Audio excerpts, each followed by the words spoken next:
Kolegebo, სხდომა განახლებულია, გთხოვთ ყველას შემოხვიდეთ დარბაზში. გადავალთ მეორე საკითხზე ინტერპელაციის და ინტერპელაციის შემდეგ, რომელიც გამოცდილება გვაჩვენებს დაახლოებით საათნახევარი დასჭირდება. შემდეგ გავაგრძელებთ უკვე შესვენების გარეშე მეორე მოსმენებს დაშკარებული კანონპროექტების.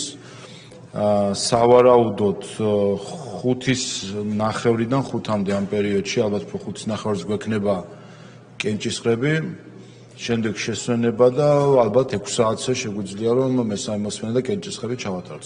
სავარაუდოდ ასე და შევხედოთ ხოლმე როგორ გაგრძელდება თავად პროცესი. თუმცა ვივარაუდოთ რომ 5-ისთვის იქნება კენჭისყრა, შემდეგ შესვენება და 6 საათზე განახლება კვლავ კენჭისყრით. გადავდივართ გავაგრძელებთ საქართველოს პრემიერ-მინისტრის ინტერპელაციას. მეორე საკითხი შეეხებოდა უმაღლესი განათლების რეფორმას. აქაც ფრაქცია ქართული ოცნების მხრიდან იქნა დასმული ინიცირებული ინტერპელაცია. მივდივართ იმავე პროცედურებით, შესავალი სიტყვით, პასუხებით, შემდეგ ზეპირი კითხვებით. ვთხოვ ქართული ოცნების ფრაქციის და თავმჯდომარის უმრავლესობის ლიდერს ირაკლი კიცხალიას ტრიბუნასთან.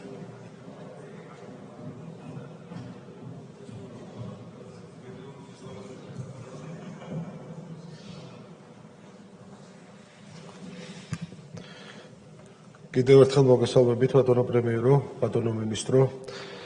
რაც შეეხება მეორე თემას, ასევე უმნიშვნელოვანეს რეფორმას ჩვენი ქვეყნის მოხლის ისტორიაში, ყველამ კარგად ვიცით და გააზრებული გვაქვს, თუ რაოდენ მნიშვნელოვანია ქვეყნისთვის, ნებისმიერი ქვეყნისთვის განათლება, განათლების სისტემა, ასე რომ ის ძალიან დიდი, ძალიან ამბიციური, ძალიან მნიშვნელოვანი და საჭირო რეფორმა, რომელიც იქ ცვლილებებს რა თქმა უნდა უკეთესობისკენ და რა თქმა უნდა კიდევ უფრო გაჯანსაღებისკენ და რიგი საკითხების საერთოდ ძირეული შეცვლას გულისხმობს თავის თავში ეს რეფორმა, რის პრეზენტაციასაც არაერთხელ უსმინა ჩვენმა საზოგადოებამ. აქაც როგორც პირველ საკითხზე, უმნიშვნელოვანეს საკითხზე ჩვენი ქვეყნისთვის, აქაც მოვისმინეთ ამ აგენტურისგან იგივე მიდგომები, იგივე სპეკულაციები, იგივე მცდელობა ცრუ ნარატივების და ცრუ აღქმების და ეს არ ახალია და არ არის გასაკვირი.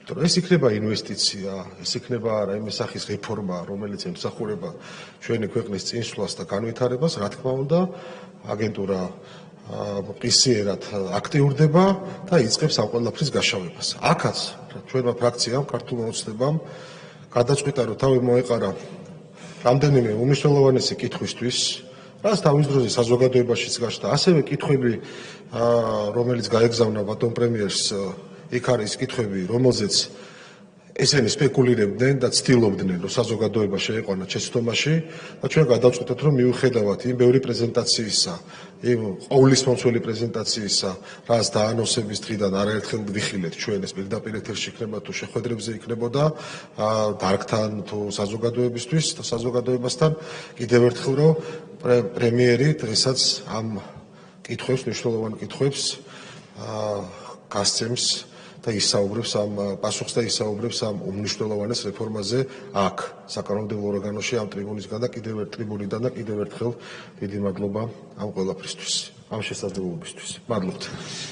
მადლობთ ბატონო ირაკლი, ბატონ პრემიერ-მინისტრ ვთხოვთ ტრიბუნასთან. ვთხოვთ 30 წუთიანი რეგლამენტი ჩავრთოთ.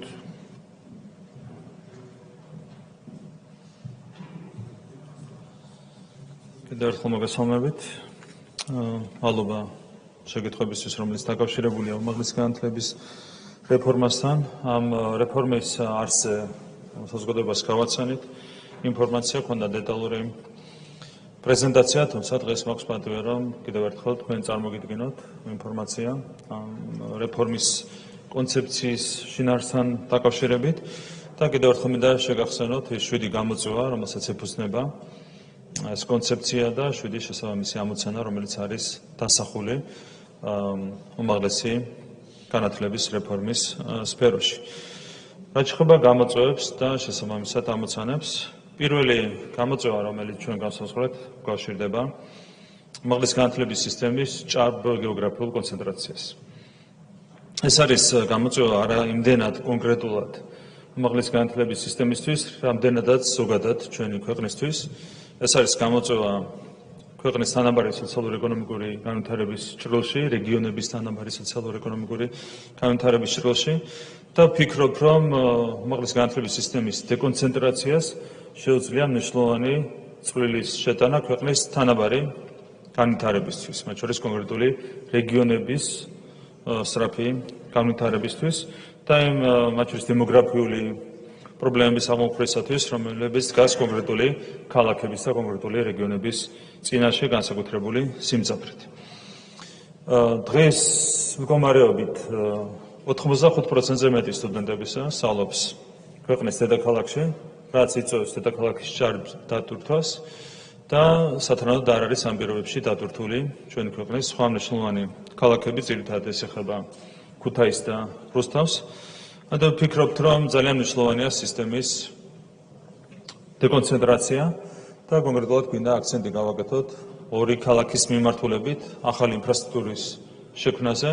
ეს არის ქუთაისი და ეს არის რუსთავი, უფრო კონკრეტულად რუსთავის მიმდებარე ტერიტორია, რაც დაეხმარება, რა თქმა უნდა, ამ მნიშვნელოვან ქალაქს განვითარებისათვის და შექმნის ახალ შეასრულებებს ამ ორი ქალაქის განვითარებისათვის.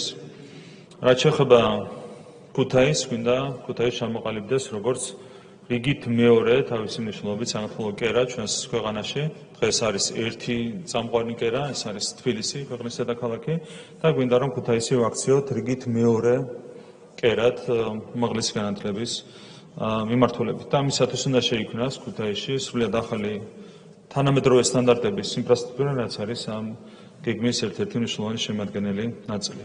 ასევე გვინდა რომ განავითაროთ რეგიონული უნივერსიტეტების რესურსები ყველა მიმართულებით, მათ შორის ინფრასტრუქტურა, მათ შორის საერთო საცხოვრებლები და ამ შემდეგ, იმისათვის რომ რეგიონულ უნივერსიტეტებმა შეძლონ მეტი სტუდენტის მიღება. საბოლოო ჯამში ეს გამოიწვევს იმას, რომ მნიშვნელოვნად მკვეთრად შემცირდება თბილისის წილი სტუდენტების რაოდენობაში, ეს არის ამოცანა. ვფიქრობთ, რომ სადღაც 60%-მდე უნდა ჩამოვიდეს თბილისში სტუდენტების წილი და შესაბამისად დანარჩენი 40% უნდა გადანაწილდეს სხვა ქალაქებზე, პირველ რიგში ქუთაისზე და ასევე რეგიონულ უნივერსიტეტებზე. ეს არის კონცეფციის ერთ-ერთი მთავარი მიმართულება. ზოგადად რაც შეეხება სისტემას, პრობლემები რომ გვაქვს, კარგად მოგეხსენებათ, ეს არის ერთ-ერთი სფერო, სადაც ძირეული ცვლილებები არ განხორციელებულა ჩვენი ხელისუფლების პირობებში. ამიტომ ვფიქრობთ, რომ ჩვენი პასუხისმგებლობა და ვალდებულებაა, რომ განსაკუთრებული ყურადღება დავუთმოთ სწორედ უმაღლესი განათლების სისტემის გაჯანსაღებას და ხარისხის გაუმჯობესებას და სწორედ ამას ეფუძნება ჩვენი საერთო მიზანი, რომ განახორციელოთ უმაღლესი განათლების რეფორმა. დღეს საქართველოში მოქმედებს 64 უნივერსიტეტი.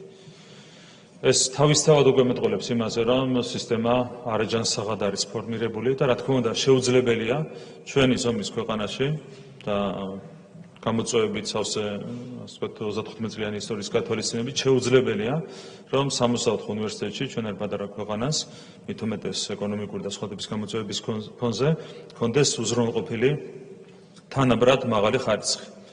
ეს ავტომატურად ნიშნავს იმას, რომ სრულიად არათანაბარია ერთი ხარისხი და საერთო საშუალო ხარისხიც უმაღლესი განათლების ჩვენს ქვეყანაში, როგორც მოგეხსენებათ, არ არის დამაკმაყოფილებელი. ამიტომ ჩვენი მიზანია, რომ ეს ვითარება რადიკალურად შევცვალოთ, გვინდა რომ უზრუნველყოთ სისტემის გარდაქმნა იმგვარად, რომ გაიზარდოს პირველ რიგში უმაღლესი განათლების ხარისხი ჩვენს ქვეყანაში. როდესაც საუბარია ხოლმე სხვადასხვა საკითხზე, დღეს გქონდა მათ შორის დემოგრაფიაზე საუბარი.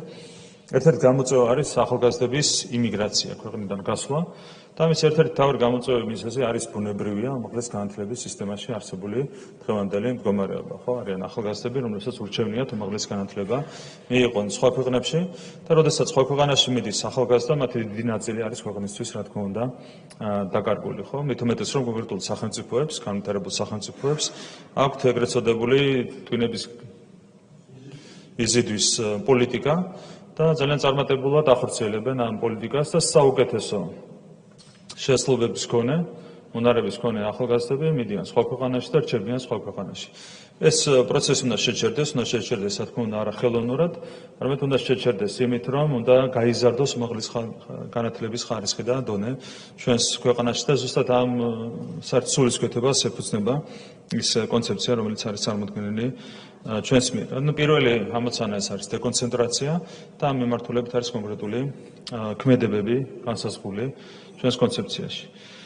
მეორე გამოწვევა უკავშირდება რესურსების არაოპტიმალურ გამოყენებას და ხარისხის უთანაბრობას უნივერსიტეტებში, რაც არის ერთ-ერთი უმთავრესი გამოწვევა და იმისათვის, რომ ჩვენ შევძლოთ ჩვენი რესურსების, როგორც ინფრასტრუქტურული, ასევე ადამიანური რესურსების, ნებისმიერი სხვა ტიპის რესურსის მაქსიმალურად ოპტიმალური გამოყენება, ვფიქრობთ, რომ უნდა დაინერგოს კონკრეტული პრინციპი უმაღლესი განათლების სისტემაში. ეს არის ერთი ქალაქი, ერთი ფაკულტეტი. ეს ძირითადად ეხება, რა თქმა უნდა, თბილის, სხვა ქალაქებს არც აქვთ იმის რესურსი, რომ გქონდეთ ერთზე მეტი ფაკულტეტი, როგორც ეს, სახელმწიფო უნივერსიტეტებზე, რა თქმა უნდა, საუბარი. თბილისში არის ეს გამოწვევა, რომ არის ჭარბად დაშლილი, ასე ვთქვათ, სისტემა, რაც საბოლოო ჯამში განაპირობებს იმას, რომ საერთო ხარისხი, უმაღლესი განათლების საერთო ხარისხი არის დაბალი და არადამაკმაყოფილებელი. ამიტომ ვფიქრობთ, რომ ოპტიმიზაციის მიმართულებით ეს ნაბიჯი უნდა გადაიდგას თბილისში, ერთ ქალაქში უნდა იყოს ერთი ფაკულტეტი სახელმწიფო უნივერსიტეტებში. ეს არ ეხება, რა თქმა უნდა, კერძო უნივერსიტეტებს. მაგალითად, რო ავიღოთ, იურიდიული ფაკულტეტი თბილისში მოქმედებს 4 სხვა უნივერსიტეტში. ერთ შემთხვევაში მე ვიტყოდი, სადღაც არ დავასახელებ, რა თქმა უნდა, კონკრეტულ უნივერსიტეტებს. დონე არის საშუალო, მეორეში არის საშუალოზე დაბალი, მესამეში საშუალოზე დაბალზე და მეოთხეში კიდევ უფრო დაბალი. ეს არის დღევანდელი მოცემულობა. მაშინ, როდესაც ოპტიმიზაცია მოგვცემს ჩვენ იმის საშუალებას, რომ ძალიან მალე საშუალოდიან პერსპექტივაში, თუნდაც 4 წლიან პერსპექტივაში, ჩვენ მაგალითად იურიდიულ ფაკულტეტზე თბილისში უზრუნველყოთ იგივე ხარისხის არსებითად, იგივე ხარისხის და დონის განათლება, რაც არის უზრუნველყოფილი მაგალითად განვითარებულ სახელმწიფოებში, როგორც არის პირობითად გერმანია, ბრიტანეთი და ასე შემდეგ. ან თვისებრივად შეგვიძლია ოპტიმიზაციის პირობებში ავამაღლოთ უმაღლესი განათლების ხარისხი ჩვენ სახელმწიფო უნივერსიტეტებში, ამიტომ ვფიქრობთ, რომ ეს ნაბიჯი აუცილებლად არის გადასათქმელი. ასევე ამ კუთხით, ოპტიმალური გამოყენების კუთხით არის კიდევ ერთი გამოწვევა, რაც კონკრეტულად უკავშირდება სამედიცინო მიმართულებას. დღეს სახელმწიფო უნივერსიტეტები, პირველ რიგში ეს არის სამედიცინო უნივერსიტეტის გამოწვევა, იღებენ ჭარბად უცხოელ სტუდენტებს. აქ ვფიქრობთ, რომ უნდა დაინერგოს კონკრეტული პრინციპი, ბიზნესი უნდა აკეთოს კერძო სექტორმა და სახელმწიფო სექტორმა უნდა უზრუნველყოს სახელმწიფო ამოცანების შესრულება. ამიტომ მიგვაჩნია, რომ სამედიცინო უნივერსიტეტი უნდა იყოს დაკავებული ქართველი სტუდენტების მომზადებით და მომავალი ექიმების მომზადებით ჩვენი სამედიცინო სისტემისთვის. დღეს დაახლოებით 50-50-ია უხეშად გადანაწილებული ქართველი და უცხოელი სტუდენტების რაოდენობა სახელმწიფო სამედიცინო უნივერსიტეტებში. შესაბამისად ხდება რა, რომ არის შექმნილი სახელმწიფოს მიერ ინფრასტრუქტურა, რომელიც არის განკუთვნილი ექიმების მოსამზადებლად ჩვენი სისტემისთვის და ამ ინფრასტრუქტურის ნახევარი ეთმობა უცხოელ სტუდენტებს და შესაბამისად ეს ინფრასტრუქტურა აკლდება პოტენციურ მომავალ ქართველ ექიმებს.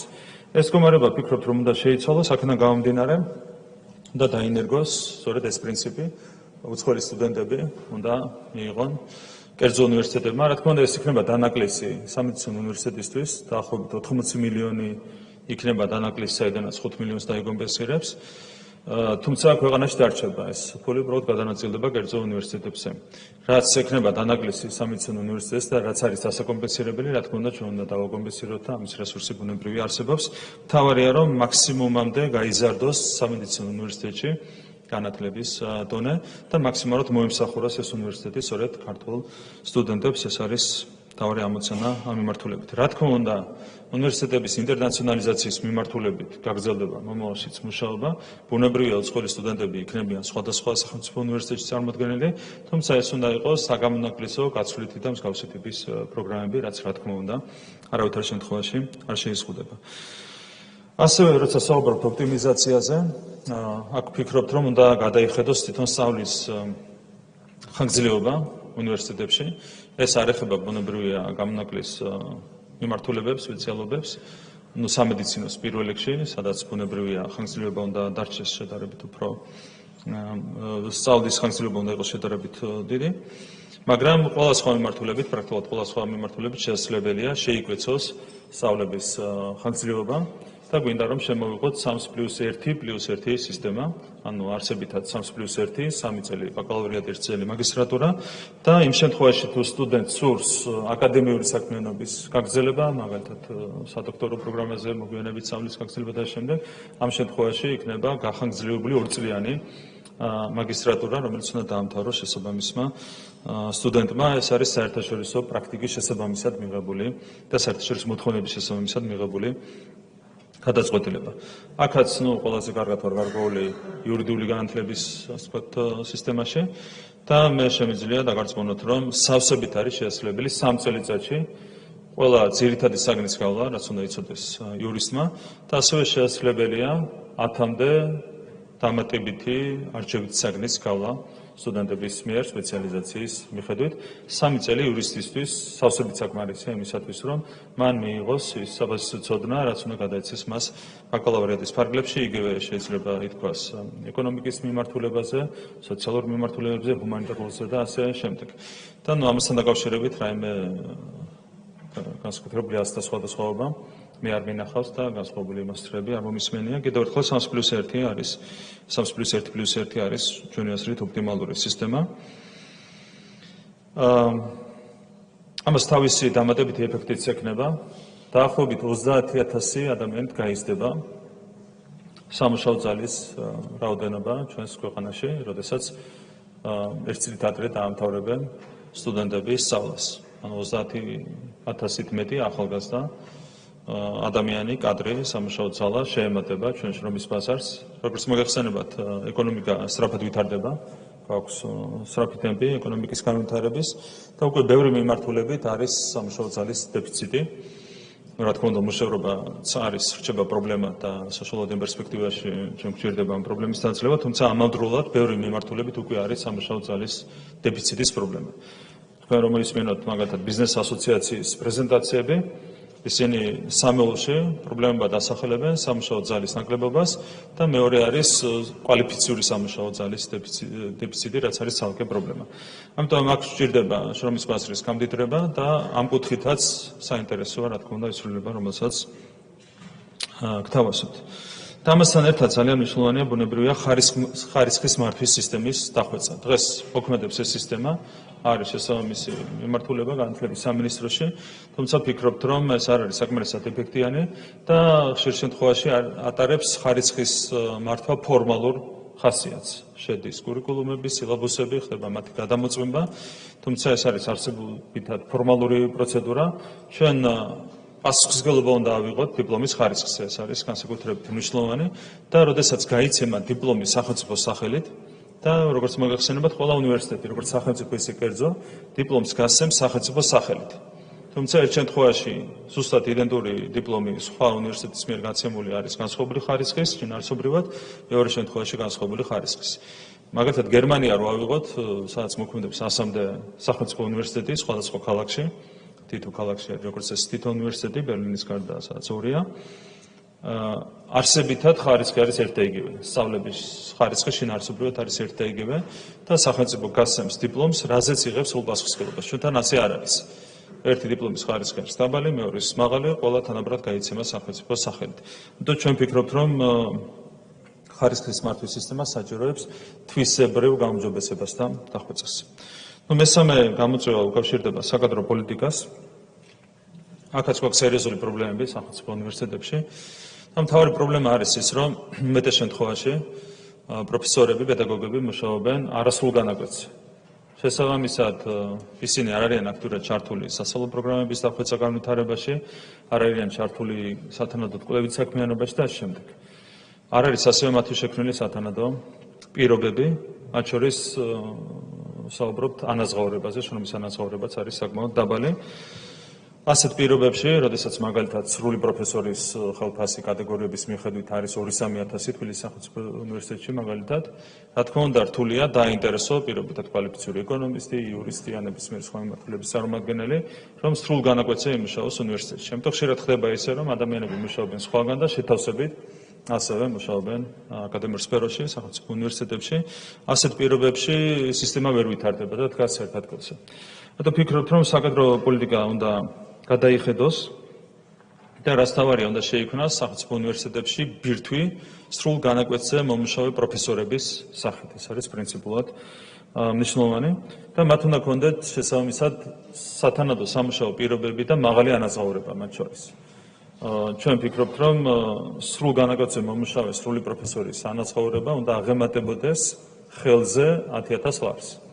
ჩვენ ვფიქრობთ, რომ ეს იქნება ის ოპტიმალური მაჩვენებელი, რაც ჩვენ მოგცემს სახელმწიფო უნივერსიტეტებში კვალიფიციური კადრების მოზიდვის და დამაგრების შესაძლებლობას. სხვანაირად რთული იქნება, დაგვრჩება იგივე ვითარება, რაც დღეს არის, რომ შეთავსებით კითხულობენ ლექციებს, ატარებენ სემინარებს პედაგოგები. ოპტიმიზაციის პირობებში სავსებით შესაძლებელია, რომ ასეთ ხელფასზე გავიდეთ სრული პროფესორების ნაწილში. რა თქმა უნდა, დარჩებიან არასრულ განაკვეთზე მომუშავე პედაგოგების და მათი ანაზღაურება იქნება ბევრად უფრო ნაკლები სრულ განაკვეთზე მომუშავე პროფესორებთან შედარებით. ასევე იქნება არაერთი მიმართულება, სადაც გვაქვს ჩვენ კადრების დეფიციტი, მათ შორის ეს არის ტექნოლოგიები, ტექნიკური მიმართულებები და არა მარტო. და ბევრი მიმართულებით განათლების სამინისტრო აქტიურად იმუშავებს იმისათვის, რომ ჩვენ შევძლოთ კვალიფიციური კადრების მოზიდვა საზღვარგარეთ ქვეყნებიდან, მათ შორის საპენსიო ასაკს მიღწეული ადამიანები, რომელსაც აქვთ რესურსი, რომ ლექციები წაიკითხონ, იმუშაონ კიდევ 7-8 წლის განმავლობაში და მეტ ხნის განმავლობაში. ჩვენ ვფიქრობთ, რომ ასე დეფიციტურ მიმართულებებზე საჭირო იქნება უცხოელი პედაგოგების მოზიდვა და ამასაც რა თქმა უნდა აქტიურად ვიმუშავებთ.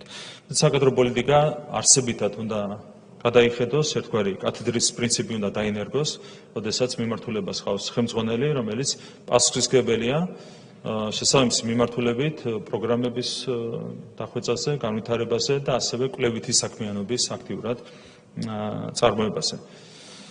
შემდეგი თემა ეს არის სწავლებასა და კვლევას შორის სუსტი კავშირი, რომელიც უნდა გაძლიერდეს და ასევე ჩვენ არ გვაქვს თანამედროვე სტანდარტების სასწავლო პროგრამები, სახელმძღვანელოები და აქაც რადიკალურად უნდა შეიცვალოს ვითარება. ამ კუთხით მნიშვნელოვანია კვლევითი ინსტიტუტების გაძლიერება და მათი რეალური ინტეგრაცია საუნივერსიტეტო სისტემასთან. დღეს ფორმალურია ეს ინტეგრაცია და რეალური და თვისებრივი უნდა იყოს ეს ინტეგრაცია.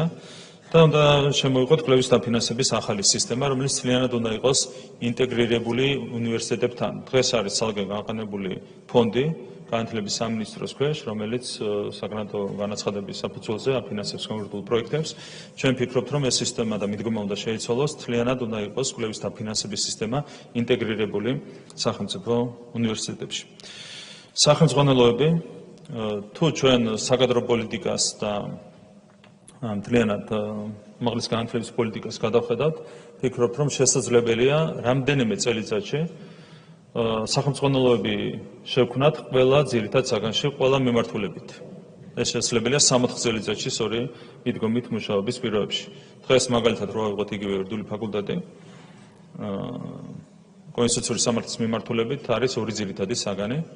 კონსტიტუციური სამართალი და ადამიანის უფლებები. აქედან ერთ-ერთ საგანში ადამიანის უფლებებში დღემდე არ გვაქვს ჩვენ თანამედროვე სტანდარტების სახელმძღვანელო. ორი საგანია სულ კონსტიტუციური სამართლის მიმართულებით და ერთ საგანში დღემდე თან საქმე ეხება ადამიანის უფლებებს, თანამედროვე სტანდარტების სახელმძღვანელო არ გვაქვს. ყველა მიმართულებით, ყველა ძირითად საგანში არის შესაძლებელი 3-4 წელიწადში თანამედროვე სტანდარტების სახელმძღვანელოების შექმნა და რა თქმა უნდა ეს უნდა იყოს კონცეფციის ერთ-ერთი მთავარი მიზანი. მეხუთე გამოწვევა არის ის, რომ არასდროს არ განხორციელებულა უნივერსიტეტებზე ადგილების გადანაწილება შრომის ბაზრის ანალიზის საფუძველზე. არავის არ გაანალიზებია დღემდე სიღრმისეულად, რამდენი იურისტი ჭირდება ქვეყანას, რამდენი ეკონომისტი, რამდენი ექიმი, რამდენი ინჟინერი და ამ შემდეგ. და შედეგად ვიღებთ იმას, რომ არის რადიკალური აცდენა სტუდენტების გამოშვების მაჩვენებელსა და შრომის ბაზრის მოთხოვნებს შორის. მაგალითად, ტექნოლოგიების ტექნიკური მეცნიერებების ნაწილში არის ძალიან დიდი ჩამორჩენა, სამართალში, ეკონომიკაში არის ძალიან დიდი სიჭარბე. შესაბამისად ხდება რა, რომ იურისტებს უშვებს უნივერსიტეტები, სისტემა, მაგრამ მათი უდიდესი ნაწილი იმის გამო, რომ ბაზარზე მოთხოვნა არ არის, საქმდება სრულიად სხვა მიმართულებით. ეს ბუნებრივია და შეიცვალოს, ეს არის სახელმწიფოს პასუხისმგებლობაც. არ შეიძლება წინასწარ გაწიროს სტუდენტი დაუსაქმებლობისთვის. არ შეიძლება მოამზადო იურისტად და მერე დაახვედრო შრომის ბაზარი, სადაც ამდენი იურისტზე მოთხოვნა არ არის. ამიტომ ერთ-ერთი ძირითადი მიმართულება არის შრომის ბაზრის ანალიზი. ვფიქრობთ, რომ სიღრმისეული ანალიზი უნდა განხორციელდეს, სადაც მუშაობა დაწყებულია. ამაში არის არსებითად ორი სამინისტრო ჩართული, განათლების სამინისტრო და ეკონომიკის სამინისტრო. თანაშრომლობთ ასევე ბიზნეს ასოციაციასთან, როგორც მოგეხსენებათ, ქვეყანაში არის არსებითად ორი დამსაქმებელი, ეს არის საჯარო სექტორი და კერძო სექტორი. ამიტომ თუ საჯარო სექტორი და კერძო სექტორი ერთად გავაანალიზებთ შრომის ბაზრის მოთხოვნებს, ბუნებრივია, გავალთ ოპტიმალურ მაჩვენებლებზე და სწორედ ამას უნდა დაეფუძნოს მომავალში სტუდენტების მიღება სხვადასხვა სპეციალობაზე. მეექვსე თემა გამოწვევა ეს არის ეს, რომ დაფინანსების სისტემა არის დასახვეწე. ერთი რომ არის ძალიან უხეში სისტემა, წლების მანძილზე მოქმედებს საგრანტო დაფინანსების მოდელი, ერთ სტუდენტზე 2250 ლარი, ეს თანხაც კი არ შეცვლა. არც ინფლაციას მიყვება, არც არაფერს, არის უბრალოდ მოჭრილი უხეში დაფინანსება. ვფიქრობთ, რომ ეს მიდგომაც უნდა გადაიხედოს, უნდა შეფასდეს რეალურად რა მიმართულებით რა საჭიროება არსებობს, მათ შორის კონკრეტული სპეციალობების, კონკრეტული საჭიროებებიც უნდა განისაზღვროს, მაგალითად ექიმის მომზადება შეიძლება დაჭერდეს მეტი თანხა, ვიდრე იურისტის მომზადებას. ამასაც კი არ ითვალისწინებს ხმანდელი მოდელი. და ეს ყველაფერი უნდა გადაიხედოს და ეს საგრანტო უხეში მოდელი, რომელიც მარტივად არის მოჭრილად ერთ სტუდენტზე გათვლილი, ვფიქრობთ, რომ უნდა ჩანაცვლოს დაკვეთაზე დაფუძნებული სისტემით, რომელიც ბევრ კომპონენტს გაითვალისწინებს ერთობლივად. და მეშვიდე ბოლო თემა გამოწვევა ინფრასტრუქტურის ნაწილში გვაქვს სერიოზული პრობლემები, როგორც მოგეხსენებათ. ძალიან ბევრი შენობა ვერ აკმაყოფილებს თანამედროვე სტანდარტებს, მithometes რომ არ არის შექმნილი სტუდენტების სხვადასხვა ინტერესების რეალიზებისათვის შექმნილი პირობები, თვითონ უშუალოდ სასწავლო პროგრამების სათანადო განხორციელებისთვისაც არ არის სათანადო ინფრასტრუქტურა, პრობლემები არის საერთო-საცხოვრებლების ნაწილში, არ არის სათანადო სპორტული ინფრასტრუქტურა, კულტურული ინფრასტრუქტურა და შემდეგ. ამ მიმართულებით სერიოზული ინვესტიციებია ჩასადები. და ვფიქრობთ, რომ სრულად ახალი ინფრასტრუქტურა უნდა განვითარდეს პირველ რიგში თბილისში, რუსთავის მიმდებარედ და ასევე ქუთაისში. ნაწილობრივ ეს შეიძლება გაკეთდეს იმ შენობების რეალიზაციის ხარჯზე, რომელიც არის დღეს განლაგებული ძირითადად თბილისის ცენტრალურ უბნებში. ეს არ შეეხება ბუნებრივია იმ შენობა-ნაგებობებს, რომლებიც არის დაკავშირებული კონკრეტული უნივერსიტეტების და ზოგადად უმაღლესი განათლების სისტემის იდენტობასთან და მათ შორის ჩვენი ქვეყნის იდენტობასთან საუბარია ბუნებრივია სხვა ინფრასტრუქტურულ ობიექტებზე. ეს არის 7 ძირითადი გამოწვევა და პასუხი 7 ძირითად გამოწვევაზე, ალბათ ძნელია იდაო იმასთან დაკავშირებით, რომ ეს გამოწვევები არ არის გამოწვევები, ან არასწორად არის განსაზღვრული რომელიმე მათგანი და ვფიქრობთ, რომ ამოცანები პირდაპირ შეესატყვისება გამოწვევებს, გამომდინარეობს გამოწვევებიდან და შეესატყვისება თითოეული ამოცანა თითოეულ გამოწვევას, თუმცა რა თქმა უნდა თითოეულ მათგანთან დაკავშირებით შეგვიძლია ვიმსჯელოთ. რაც შეეხება რეფორმის განხორციელების ეტაპებს და ვადებს, ძირითადად გამოყოფით ორ ფაზას.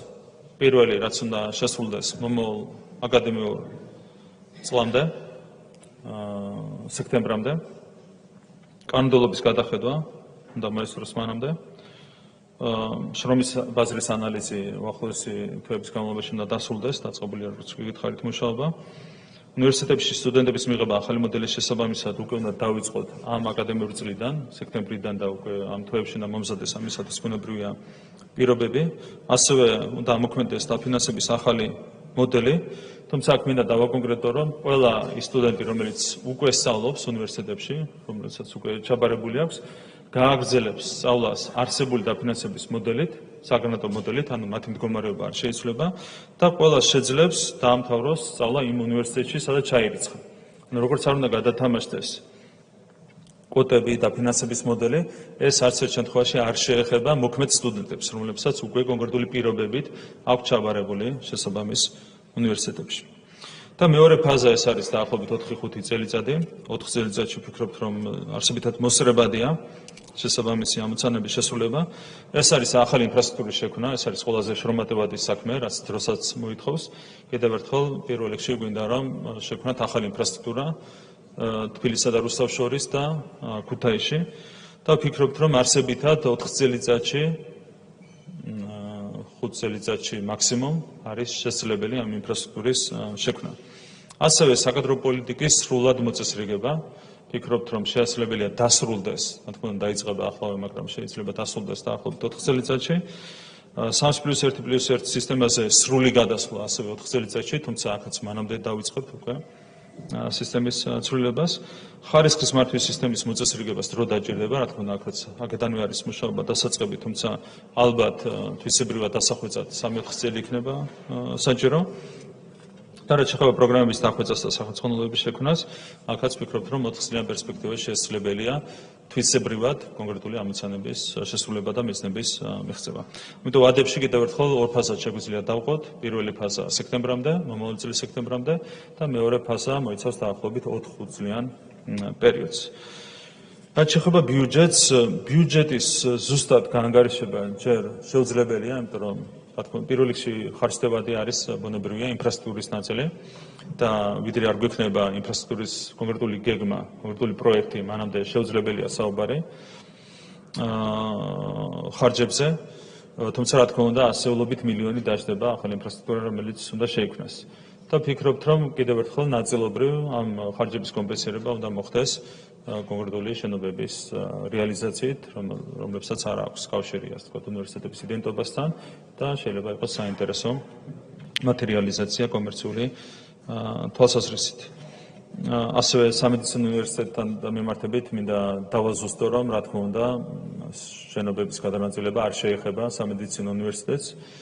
უფრო მეტიც ჩვენ გვაქვს დაგეგმილი რესპუბლიკური საავადმყოფოს ინფრასტრუქტურის თვისებრივად განახლება, განვითარება და რესპუბლიკურმა საავადმყოფომ უნდა შეასრულოს საუნივერსიტეტო კლინიკის ფუნქცია სამედიცინო უნივერსიტეტისთვის თლიანობაში ეს სივრცე კიდევ უფრო მეტად განვითარდება რესპუბლიკური საავადმყოფოს ჩათვლით, რაც მოგცემს იმის შესაძლებლობას, რომ იდეალური პირობები შექმნათ რამდენიმე წლიან პერსპექტივაში სამედიცინო მიმართულების სტუდენტებისთვის. რაც შეეხება სხვა ხარჯებს, ოპტიმიზაციის პირობებში საბოლოო ჯამში უზრუნველყოფილი იქნება ხარჯების დაზოგვა ყველა მიმართულებით, მათ შორის ინფრასტრუქტურის შენახვის ნაწილში და ასე შემდეგ. იყო სპეკულაციები მასთან დაკავშირებით, რომ ეს რეფორმა გამოიწვევს არსებული აკადემიური პერსონალის სახში გაშვებას, რაც არის ცარიელი სპეკულაციები.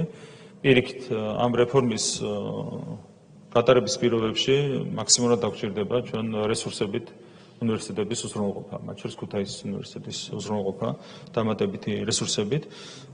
პირიქით ორიენტირებული იქნება სახელმწიფო მაქსიმალურად იქითქენ, რომ ახალი რესურსი მოიზიდოს, როდესაც საქმე ეხება ადამიანურ რესურსებს კონკრეტულად. რაც შეეხება ბოლონიის პროცესს ეწინააღმდეგება თუ არა, ბუნებრივია ჩვენ სიღრმისეულად გავანალიზეთ ბოლონიის პროცესის თითოეული მოთხოვნა, მათ შორის სწავლების ხანგრძლივების ნაწილში, სხვა რეგულაციების ნაწილში და ბუნებრივია ჩვენი პასუხისმგებლობიდან გამომდინარე ის კონცეფცია, რომელიც წარმოვადგენთ სრულ შესატყვისობაში ბოლონიის პროცესის მოთხოვნებთან. რაც შეეხება კონკრეტულად 3+1 სისტემას, 3+1+1 კიდევ ერთხელ ვიტყვი, რომ არსებული 4+2 სისტემა არ იფუძნება არავითარ სიღრმისეულ ანალიზს. ანუ არავის არ გაანალიზებია, რამდენად არის აუცილებელი 4+2 სისტემა. ჩვენი ჩაღრმავებული ანალიზი განახორციელეთ და ვფიქრობთ, რომ საფუძვლიანად ჩავთვალეთ მიზანშეწონილად გადასვლა 3+1+1 სისტემაზე. გამომდინარე იქიდან, რომ კიდევ ერთხელ 3 წელიწადში სავსებით არის შესაძლებელი ბაკალავრიატის კურსის გავლა მაღალი ხარისხით. და 1 წელიწადში მაგისტრატურის გავლა და პლუს 1 წელიწადში თუ ადამიანს უნდა სტუდენტს უნდა აკადემიური საქმიანობის გაგრძელება. და კიდევ ერთხელ მინდა აღვნიშნო, რომ დამატებით გაიზრდება სამუშაო ძალა 30,000 ადამიანით, რაც არის ეკონომიკური ეფექტი, რაც დაკავშირებული იქნება ამ კონკრეტულ ცვლილებასთან. ასევე აღვნიშნავ, რომ მრავალ ქვეყანაში უკვე მოქმედებს ასეთი სისტემა, საუბარია განვითარებულ ქვეყნებზე, ანუ აპრობირებული პრაქტიკაც არის. აქედან გამომდინარე, ერთხელ ბოლონიის პროცესთან არის თავსებადი ეს სისტემა და მეორე მხრივ უზრუნველყოფს სისტემის დახვეწას. ასევე თანხების დაზოგვასაც გამოიწვევს. დაახლოებით 25%-ით დაიზოგება ხარჯები, რაც უმაღლეს განათლებასთან არის დაკავშირებული. ბუნებრივია, ეს ყველაფერი ჩვენ მოგცემს იმის საშუალებას, რომ მეტი ინვესტიცია ჩავდოთ უშუალოდ სწავლების ხარისხის გაუმჯობესებაში. ბუნებრივია, ეს თანხები ისევ უმაღლეს განათლებაში უნდა ჩაბრუნდეს, ოღონდ კონკრეტული მიზნობრიობით და ეს თავი მიზნობრიობა უნდა იყოს სწორედ ხარისხის ამაღლება უმაღლეს განათლების სისტემაში. და ბოლო შეკითხვა უკავშირდებოდა ზოგად განათლებას. ეს ვახსენეთ ჩვენ ერთ-ერთ საკითხად ეს არ არის ბუნებრივი უმაღლესი განათლების რეფორმის ნაწილი. ვახსენეთ უბრალოდ რომ ამასაც ვშელობთ და უახლოეს მომავალში გვექნება სუპერდი განათლების რეფორმის კონცეფციის პრეზენტაციაც ალბათ დაახლოებით ერთ კვირაში განათლების მინისტრი წარადგენს ამ ხედვას. რაც შეეხება ძირითად უპირატესობებს, რაც დაკავშირებულია 12-წლიანიდან 11-წლიან სწავლების მოდელზე გადასვლასთან. პირველ რიგში, როდესაც ამაზე მშელობა დავიწყეთ, კითხვა დავუსვი განათლების სპეციალისტებს, განათლების სამინისტროს წარმომადგენლებს, არის თუ არა შესაძლებელი სასწავლო მიზნების მიღწევა, ეროვნული სასწავლო გეგმით გათვალისწინებული მიზნების მიღწევა 11 წელიწადში. ანუ ამაზე საწინააღმდეგო პასუხი ვერ მივიღებ, რეალურად დადასტურდა, რომ 11 წელიწადში ეროვნული სასწავლო გეგმით გათვალისწინებული მიზნების მიღწევა არის შესაძლებელი. მცირე გადანაწილება დაჭირდება ბუნებრივია სასწავლო პროგრამას ამისათვის. და ამის შემდეგ დაისვა მარტივი შეკითხვა, თუ ეს შესაძლებელია, რატომ უნდა ისწავლოს მოსწავლემ 12 წელი, თუ შესაძლებელია, რომ 11 წელიწადში აითვისოს იგივე პროგრამა.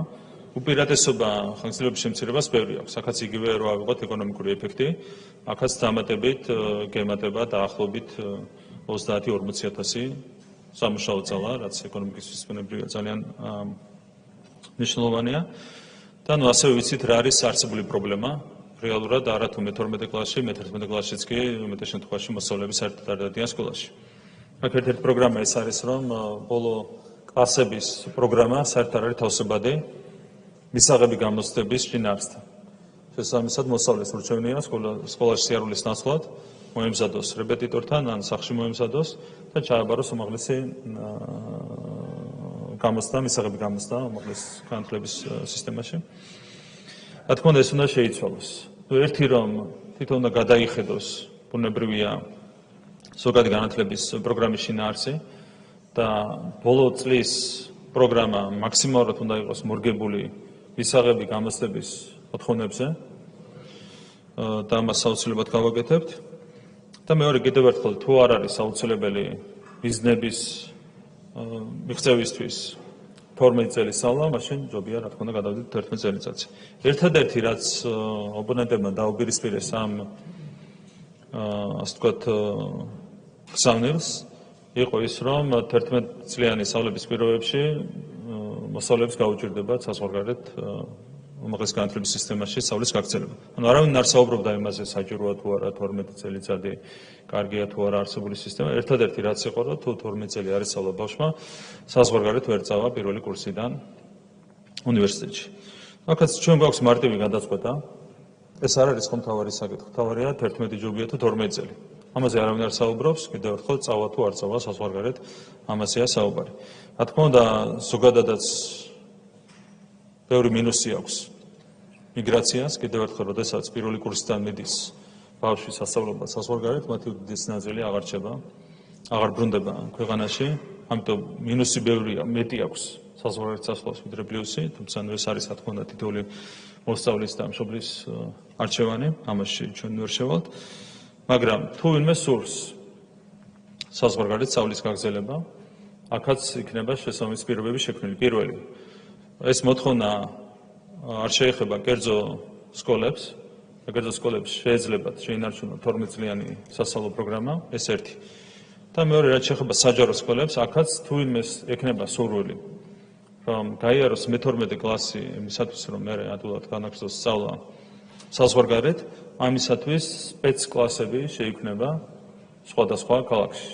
მათ შორის თბილისში შეგვიძლია თითოეულ რაიონში შექმნას შესაბამისი სპეცკლასები. აქედან გამომდინარე, თუ ვინმეს ექნება სურვილი დაამთავროს მე-12 კლასიდან განაგრძოს პირველი კურსიდან სწავლა საზღვარგარეთ, ამის ყველანაირი პირობა იქნება შექმნილი. შესაბამისად, ჩანს რომ მთლიანად სპეკულაციურია ეს განცხადებები, რომლებიც უკავშირდებოდა ხელოვნური დაბრკოლების შექმნას ბავშვებისთვის, არავითარი ხელოვნური დაბრკოლება მოსწავლეებს არ შეექმნებათ, ვისაც ენდომება 12 კლასის დახურვა და საზღვარგარეთ სწავლის გაგრძელება, ყველას მივცემთ ამის შესაძლებლობას. ეს არის პასუხები შეკითხვებზე, იმედია რომ ამწურავად გავეცეთ თითოეულ შეკითხვას პასუხი და კიდევ ერთხელ რომ დავუბრუნდეთ საერთო სურათს. დღეს გვაქვს რთული მდგომარეობა, არასახარბიელო მდგომარეობა მაღლის განათლების სისტემაში. დონე არ არის დამაკმაყოფილებელი, შორს არის დამაკმაყოფილებისგან. აქედან გამომდინარე გვჭირდება საფუძვლიანი ცვლილებების განხორციელება იმისათვის, რომ ჩვენ შედეგად მივიღოთ ევროპული დონის განათლების სისტემა ჩვენს ქვეყანაში. რაც მიღწევადი არის, თვისებრივი დაახლოება განვითარებული ქვეყნების სისტემებთან არის შესაძლებელი თუნდაც 4 წლიან პერიოდში. თავისი ინფრასტრუქტურით, თავისი სწავლების შინაარსით, თავისი სასწავლო პროგრამებით, თავისი სახელმძღვანელოებით, თავისი საკადრო პოლიტიკით ეს არის შესაძლებელი, ანუ შეგვიძლია 4 წელიწადში მივახციოთ თვისებრივ ცვლილებას ქვეყანაში და ეს არის სწორედ ამ რეფორმის მთავარი მიზანი და ამოცანა. რა თქმა უნდა, განათლებული საზოგადოება ნიშნავს განვითარებას ყველა მიმართულებით. ეს გააძლიერებს ჩვენს ქვეყანას, ეს ნიშნავს ეკონომიკურ გაძლიერებას, ეს ნიშნავს სოციალური მიმართულებით მეტგანვითარებას, ეს ნიშნავს მათ შორის ჩვენი საგარეო პოლიტიკური პოზიციების გაძლიერებას და გამყარებას. რა თქმა უნდა, ჩვენ გვჭირდება მაქსიმალური ზრუნვა ჩვენს საზოგადოებაზე, მომავალთაობაზე, მის განათლებაზე და სწორედ ეს არის თავარი საფუძველი, რომელმაც მიგვიყვანა ჩვენ იმ კონცეფციამდე, რომელიც წარმოადგენთ საზოგადოების წინაშე. მადლობა ყურადღებისთვის. მადლობა.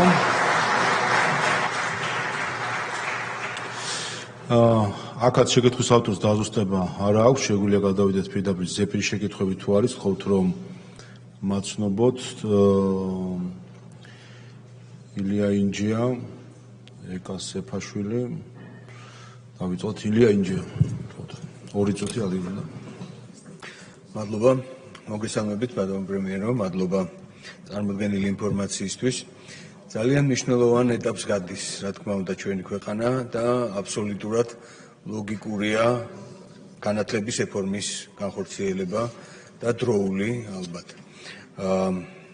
თქვენ აღნიშნეთ, რომ საინვესტიციო პროექტში, რომელიც უპრეცედენტო პროექტი ხორციელდება ჩვენს ქვეყანაში, მუდმივი 8000 სამუშაო ადგილი იქნება პროექტის დამთავრების შემდეგ. განათლების რეფორმა რამდენად ესწრება ამ სამუშაო ადგილებისთვის მოსამზადებლად სპეციალისტების და როგორ გრაფიკში 4 წელიწადში მშენებლობის საინვესტიციო პროექტის მშენებლობა რამდენად ემთხვევა განათლების რეფორმის დამთავრებას და მოვასწრებთ თუ არა სპეციალისტების მომზადებას ამ მიმართულებით. მადლობა. ეკა სეფაშვილი.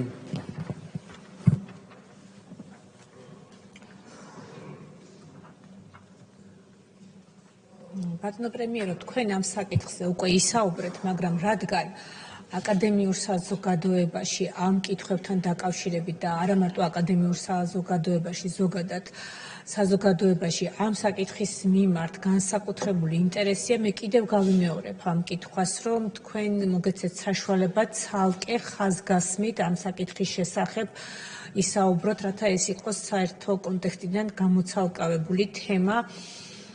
ეს ეხება უნივერსიტეტის პერსონალის და უნივერსიტეტების სტუდენტების საერთაშორისო გაცვლით პროგრამებში მონაწილეობას. ძალიან დიდი უნებათა ღელვა არის საზოგადოებაში ამასთან დაკავშირებით.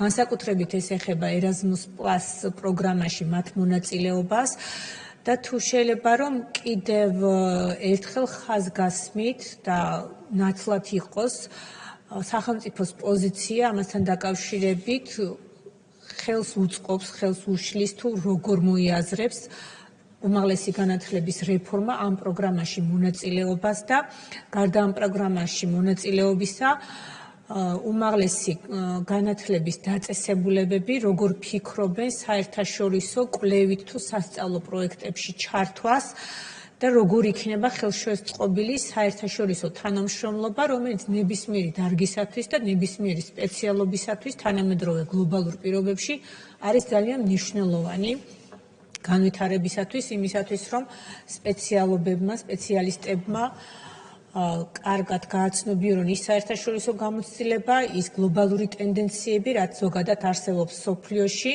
რომ ადეკვატურად უპასუხონ თანამედროვე გამოწვევებს. მადლობთ. თამარ ხვედელიანი. მოგესალმებით. პირველ რიგში ჩემს კოლეგას მინდა გამოვეხმაურო, ბატონო ირაკლი, თქვენმე კულტურას ვერ მასწავლით, რაც არ უნდა თითის ქნევით გვესაუბროთ აქ. მე მესმის, რომ ჩემი და ჩემი გუნდის ესთეტიკა და კულტურა თქვენთვის გაუგებარია, იმიტომ რომ თქვენ ნაცებზე ხართ მიჩვეულები და იშველიებთ ასევე ნაცებს აი ამ დარბაზში საუბრისას. მაგრამ ჩვენ გასწავლით კულტურას და ჩვენ გასწავლით ღირსეულ ოპონირებას და საქართველოს მოსახლეობის ინტერესებიდან გამომდინარე ამ დარბაზში მუშაობას. ახლა კი გადავალთ ჩემს შეკითხვაზე და სათქმელზე. თქვენ განათლებაზე საუბარი გსურდათ აქ, თუმცა აქ Eagle Hills-ის რეკლამირებისთვის გამოგიშვეს პრემიერად წოდებული ადამიანი. თუმცა განათლების რეფორმაზეც ძალიან საინტერესო საკითხია. განათლების რეფორმის მიზნად თქვენ დაისახეთ განათლების ხარისხის გაუმჯობესება. თავი რომ დავანებოთ, რა კორელაცია აღმოაჩინეთ თქვენ განათლების ხარისხს და საგანმანათლებლო პროგრამების რეგიონულ განშლას შორის და დავუშვათ. წარმოვიდგინოთ, რომ ასეთი მიზეზშედეგობრივი კავშირი არსებობს და ვთქვათ დავიჯეროთ, რომ თბილისიდან გადაიტანთ ფიზიკის ფაკულტეტს ქუთაისში და ამით ავტომატურად 100 და 200%-ით გაიზრდება განათლების ხარისხი. ამ უცნაურ დაშვებაშიც არ გედავებით. მაინტერესებს ამ რეფორმით სტუდენტების კონკრეტულად როგორ განაწილებას აპირებთ, როგორი განაწილების მიღებას აპირებთ, რა მიზანი აქვს ამას, ასევე რეფორმის შედეგად როგორ უნდა გადანაწილდეს სტუდენტების რაოდენობა თბილისსა და ბათუმს, თბილისსა და ქუთაისს შორის. 30-მდე. რომელ ქალაქს უნდა ყავდეს ყველაზე მეტი სტუდენტი, რატომ და რა გათვლებით ფიქრობთ ამის გაკეთებას და საბოლოოდ რა მიზანს ემსახურება თქვენს მიერ დასახული ეს ამოცანა. მადლობა. შალო კერესელიძე. მე მინდა ვისაუბრო მნიშვნელოვან პრობლემაზე, რომელიც ჩვენი ქვეყნის მნიშვნელოვან სოციალურ ჯგუფს აღარ ველებს წარმოადგენენ. უკვე თითქმის 1 წელიწადია, რაც ეს ხალხი სამართლიანად აპროტესტებს ღირსეული შრომითი პირობების და შრომის ანაზღაურების პირობებს. თუმცა სამწუხაროდ პასუხი ჯერ არა აქვთ. მდგომარეობა კიდევ უფრო გართულდა განსაკუთრებით მას შემდეგ, რაც ჯორჯიან მანგანეზმა ჭიათურაში საწარმოო პროცესი შეაჩერა. კიდევ უფრო გართულდა მდგომარეობა, როდესაც დასაქმებული 3600 ადამიანიდან 2000 ადამიანზე მეტი სხვადასხვა რეპრესიული თუ სხვა მეთოდებით 2024 წლის საპარლამენტო არჩევნების შემდეგ განთავისუფლდნენ სამსახურიდან და კიდევ უფრო გართულდა მათი ყოფითი თუ სოციალური პირობები. დღეს მაღაროველები სახელმწიფოსგან ელოდებიან პასუხს და ითხოვენ კოლეგების, მათი დაპატიმრებული კოლეგების განთავისუფლებას, რომლებსაც სისხლის სამართლის დანაშაული ან კრიმინალი არ ჩაუდენიათ. ისინი დაიჭირეს მხოლოდ და მხოლოდ იმიტომ, რომ აპროტესტებდნენ საკუთარი მძიმე შრომით პირობებს და ანაზღაურებას და იბრძოდნენ თავისი ქალაქის ჭიათურის მომავლისკენ. თქვენ რას ფიქრობთ, რას აპირებთ, რას აკეთებთ და იღებთ თუ არა პოლიტიკურ პასუხისმგებლობას იმასთან დაკავშირებით, რომ ეს განთავისუფლებული 2000 კაცის სოციალური მდგომარეობა გაუმჯობესდება და რაც შეიძლება მოკლე ვადებში გადაუწყდებათ ეს არსებული პრობლემები. ალბათ ზეპირი კითხვები ამით ამოიწურა. ბატონო ირაკლი, თუ გსურთ უკვე პასუხი, კი ბატონო, ტრიბუნასთან თხოვთ პრემიერ-მინისტრს. მათ შორის თემიდან გადახვეული კითხვაც რა თქმა უნდა დაიშვება. მადლობა შეკითხვებისთვის. პირველ რიგში რაც შეეხება სპეციალისტების მომზადებას და მის კავშირს კონკრეტულ საინვესტიციო პროექტთან. რა თქმა უნდა, საბოლოოდ მიზნების მიღწევაში დაჭირდება წლები, განსაკუთრებით რაც საქმე ეხება ტექნიკურ მიმართულებებს. ჩვენ პირველ რიგში უნდა გადავაწყოთ სისტემა. თანდათანობით უნდა გავზარდოთ სწავლების ხარისხი და საბოლოო ჯამში, როდესაც უკვე სისტემა თვისებრივად გარდაიქმნება და ახალი სისტემის პირობებში გვეყოდება პირველი გამოშვება სტუდენტების, იქ უკვე შეიძლება ვისაუბროთ ხელშესახებ შედეგზე, რომელიც უკვე უშუალოდ შრომის ბაზარზე აისახება. ამას დაჭირდება რამდენიმე წელი, ბუნებრივია. ნაწილობრივ შეიძლება მოусწროს კონკრეტული პროექტის განხორციელებას, თუმცა არსებითად სხვა ვითარებაში დაიწყება პროექტის განხორციელება.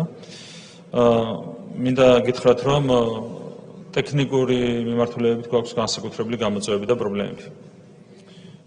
ჩვენ გვაქვს ტექნიკური უნივერსიტეტი, რომელსაც აქვს საკმაოდ ხანგრძლივი და ფართო გამოცდილება, თუმცა პრიორიტეტები რაღაც ეტაპზე შეიცვალა 90-იან წლებიდან და დღეს ეს უნივერსიტეტი უფრო მეტად არის კონცენტრირებული იურისტების, ეკონომისტების, ხანდახან თეოლოგების მომზადებაზე, ვიდრე ტექნიკური დარგების სპეციალისტების მომზადებაზე, რაც თლიანად ქმნის ქვეყნისთვის პრობლემას, მათ შორის ეკონომიკისთვის ქმნის პრობლემას. გვაქვს დეფიციტი არქიტექტორების, ინჟინრების, მშენებლების ნაწილში. სერიოზული პრობლემა, ეს ხარისხზეც აისახება ხოლმე. ამიტომ ამ რეფორმის ფარგლებში ბუნებრივია განსაკუთრებული ყურადღება უნდა დაეთმოს ტექნიკური დარგების განვითარებას. და შესაბამისი პრიორიტეტები იქნება, რა თქმა უნდა, ცალკე გამოკვეთილი ამ რეფორმის განხორციელების პროცესში. რაც ხო გასვლით პროგრამებს, ბუნებრივია, რათა შემთხვევაში პრობლემას არ შეუქმნის ეს რეფორმა გასვლით პროგრამებს პირიქით.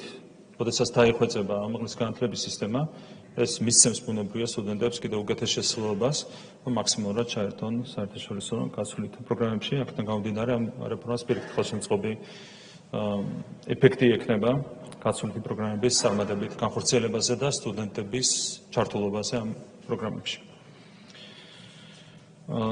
რაც შეეხება განათლებას და იგელღელს, როგორც მოგეხსენებათ, ცალ-ცალკე წარმოადგინე ეს ორი საკითხი. ჯერ იყო კონკრეტული საინვესტიციო პროექტი და შემდეგ იყო უკვე განათლების რეფორმის კონცეფცია, ამიტომ მიჭირს მივიღო შენიშვნა. რაც შეეხება კავშირს განათლების ხარისხსა და რეგიონულ განშლას შორის. მე კიდევ ერთხელ მინდა დავაკონკრეტო, რომ როდესაც საქმე ეხება დეკონცენტრაციას, აქ უფრო მეტად ზოგადად საუბრობთ ქვეყნის წინაშე არსებულ საერთო გამოწვევაზე და არა იმდენად განათლების ხარისხის კუთხით არსებულ გამოწვევაზე. კონცენტრაცია არის პრობლემა თანაბარი განვითარების კუთხით, თანაბარი სოციალურ-ეკონომიკური განვითარების კუთხით. ამიტომ რეალურად დეკონცენტრაცია არის ერთ-ერთი თანმდევი ნაბიჯი, რომელიც უნდა გადაიდგას იმისათვის არსებითად, ნომერ პირველი ამოცანა არის ის, რომ ხელი შეუწყოთ რეგიონების თანაბარ განვითარებას. პირდაპირ კავშირში ეს განათლების ხარისხთან, რა თქმა უნდა, არ არის.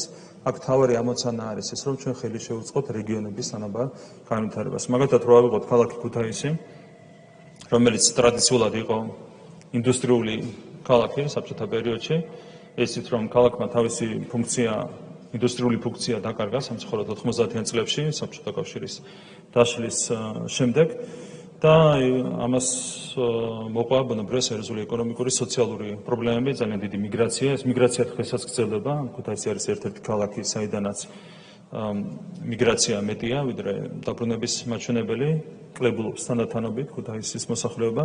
ამიტომ ჩვენ ვფიქრობთ, რომ კონკრეტულად ქუთაისს მაგალითად უნდა შევძენოს სრულიად ახალი ფუნქცია. და საუნივერსიტეტო ქალაქად ქუთაისის გარდაქმნა არის ერთ-ერთი საუკეთესო გამოსავალი ამ კუთხით. აქედან გამომდინარე, როცა საუბარია დეკონცენტრაციაზე, აქ მთავარი მიზანი არის ქვეყნის თანაბარი და რეგიონების თანაბარი სოციალურ-ეკონომიკური განვითარება და არა იმდენად განათლების ხარისხის გაუმჯობესება. რაც შეეხება სტუდენტების განაწილებას სპეციალობების ჭრილში და რეგიონულ ჭრილში, ზოგად ხედვაზე შეგვიძლია ვისაუბროთ, იმიტომ რომ ჯერ არა გვაქვს შემუშავებული ჩვენ ანალიზი, მომზადებული საკმარისეული ანალიზი, მზადდება და დაახლოებით 2-3 თვეში გვექნება უკვე შედეგები და სწორედ შრომის ბაზრის ანალიზის საფუძველზე გადანაწილდება სტუდენტებზე ადგილები სხვადასხვა სპეციალობის მიხედვით. 2-3 თვეში გვექნება ამაზე პასუხი. რაც შეეხება რეგიონულ ჭრილში გადანაწილებას, აქაც ჯერჯერობით უხეშად შეგვიძლია ვისაუბროთ, იმიტომ რომ მუშავდება, რა თქმა უნდა, ინფრასტრუქტურის განვითარების გეგმა. რაც შეეხება რეგიონულ უნივერსიტეტებს, ფიქრობთ, რომ უნდა გაიზარდოს სტუდენტების რაოდენობა, მაგრამ არა არსებითად. დღეს, როგორც ვთქვით, 85% არის თბილისი, 15%-ია ყველა დანარჩენი მათ შორის ქუთაისი არის დაახლოებით ვარსები 5%, ხოლო დანარჩენი არის 10%. ჩვენ ვფიქრობთ, რომ ამ 5 არის რეგიონული უნივერსიტეტი დღევანდელი მდგომარეობით. ეს არის ბათუმი, გორი, ახალციხე, თელავი, ზუგდიდი, ქუთაისი არ ვთვლი, იმიტომ რომ ქუთაისი ალგე გვაქვს გამოტანილი, ანუ 5-ია ქუთაისის გარდა. და ვფიქრობთ, რომ ამ 5 უნივერსიტეტში შეიძლება მაგალითად 10%-იანი მაჩვენებლიდან ავიდეთ დაახლოებით 15%-იან მაჩვენებელზე. რაც შეეხება თბილისსა და ქუთაისის შორის სტუდენტების რაოდენობის გადანაწილებას, ვფიქრობთ, რომ თბილისი კვლავაც უნდა დარჩეს ძირითად კერად და დაახლოებით უხეშად პროპორცია უნდა იყოს დაახლოებით 2:1. ეს არის ჩვენი წარმოდგენა.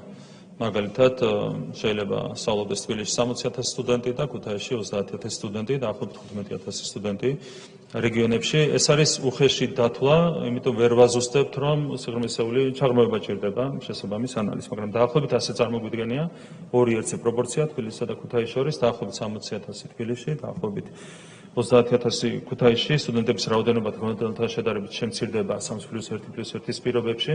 დღეს სტუდენტების რაოდენობა არის 150,000 და ჯამურად შემცირდება დაახლოებით ალბათ 100,000-მდე. ანუ ვფიქრობ, რომ ეს იქნება დაახლოებით ოპტიმალური გადანაწილება 60 თბილისი, 30 ქუთაისი, დანარჩენი სხვა უნივერსიტეტებში. და ამას კერძო უნივერსიტეტებიც ემატება, რა თქმა უნდა, მაგრამ როცა გეოგრაფიულ გადანაწილებაზეა საუბარი, დაახლოებით ასე წარმოგვიდგენია. რაც შეეხება ქუთაისს, ანუ აქ არ არის გათვალისწინებული, მაგალითად, თქვენ აღნიშნეთ, რომ ფიზიკის ფაკულტეტი შეიძლება გადავიდეს ქუთაისში. აქ არის საუბარი იმაზე, რომ თბილისშიც და ქუთაისშიც უნდა იყოს უზრუნველყოფილი ყველა სპეციალობის დაფარვა. ანუ ფიზიკის ფაკულტეტი მაგალითად უნდა იყოს თბილისშიც და ქუთაისშიც. ანუ არ არის გათვალისწინებული თბილისიდან რომელიმე ფაკულტეტის გადატანა.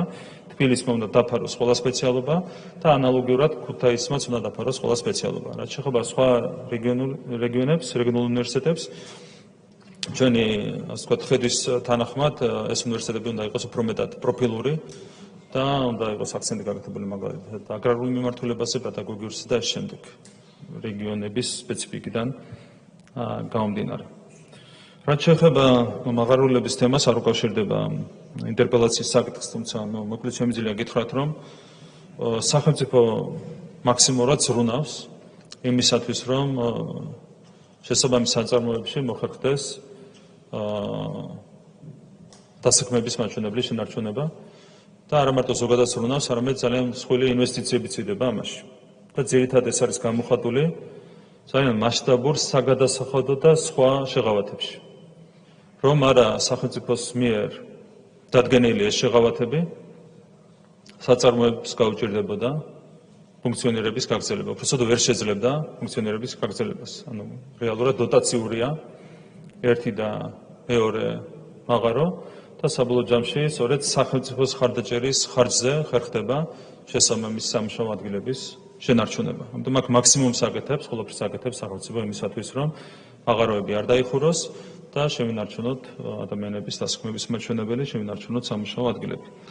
რაც შეეხება კონკრეტულ ექსპერიმენტებას, ეს არის კონკრეტული საქმე, სამართლებრივი საქმე და მე სიღრმეში ვერ შევალ, მაგრამ ერთი რამ შემიძლია გითხრათ. როდესაც ადამიანები ძალადობენ, არა მარტო კონკრეტულ შემთხვევაში საუბრობ, არა მარტო სამართალდამცავებზე, სახელმწიფო წარმომადგენლებზე, არამედ ძალადობენ საკუთარ კოლეგებზეც, სხვა მაღაროებზე, კონკრეტულ რამეზე საუბრობ. როცა უხეშად ძალადობენ, კრიმინალური ფორმები ძალადობენ საკუთარ კოლეგებზე, იქ რა თქმა უნდა სახელმწიფომ თავისი სათქმელი უნდა თქვას. ბუნებრივია, კრიმინალი ვერ დარჩება დაუსჯელად. როდესაც ადამიანები არა მარტო სახელმწიფოს წარმომადგენლების წინააღმდეგ კიდევ ერთხელ ვამბობ, არამედ საკუთარი კოლეგების წინააღმდეგ, მაღარულების წინააღმდეგაც ძალადობენ უხეში ფორმით, რა თქმა უნდა სახელმწიფომ ზომები უნდა მიიღოს, ეს არის რაც შემიძლია გითხრათ ამ თემასთან დაკავშირებით. დიდი მადლობა. მადლობა. გადავდივართ გამოსვლებზე. მიუხედავად პოლიტიკური ჯგუფების მიხედვით, ვისაც სურვილი აქვს, ევროპელ სოციალისტებს თუ აქვს სურვილი გამოსვლის? არა, თუ კი? არა. ვლადიმერ ბოჟაცკი ბატონო 5 წუთი ტრიბუნიდან, შემდეგ ეკა სეფაშვილი ხალხის ძალის სახელით.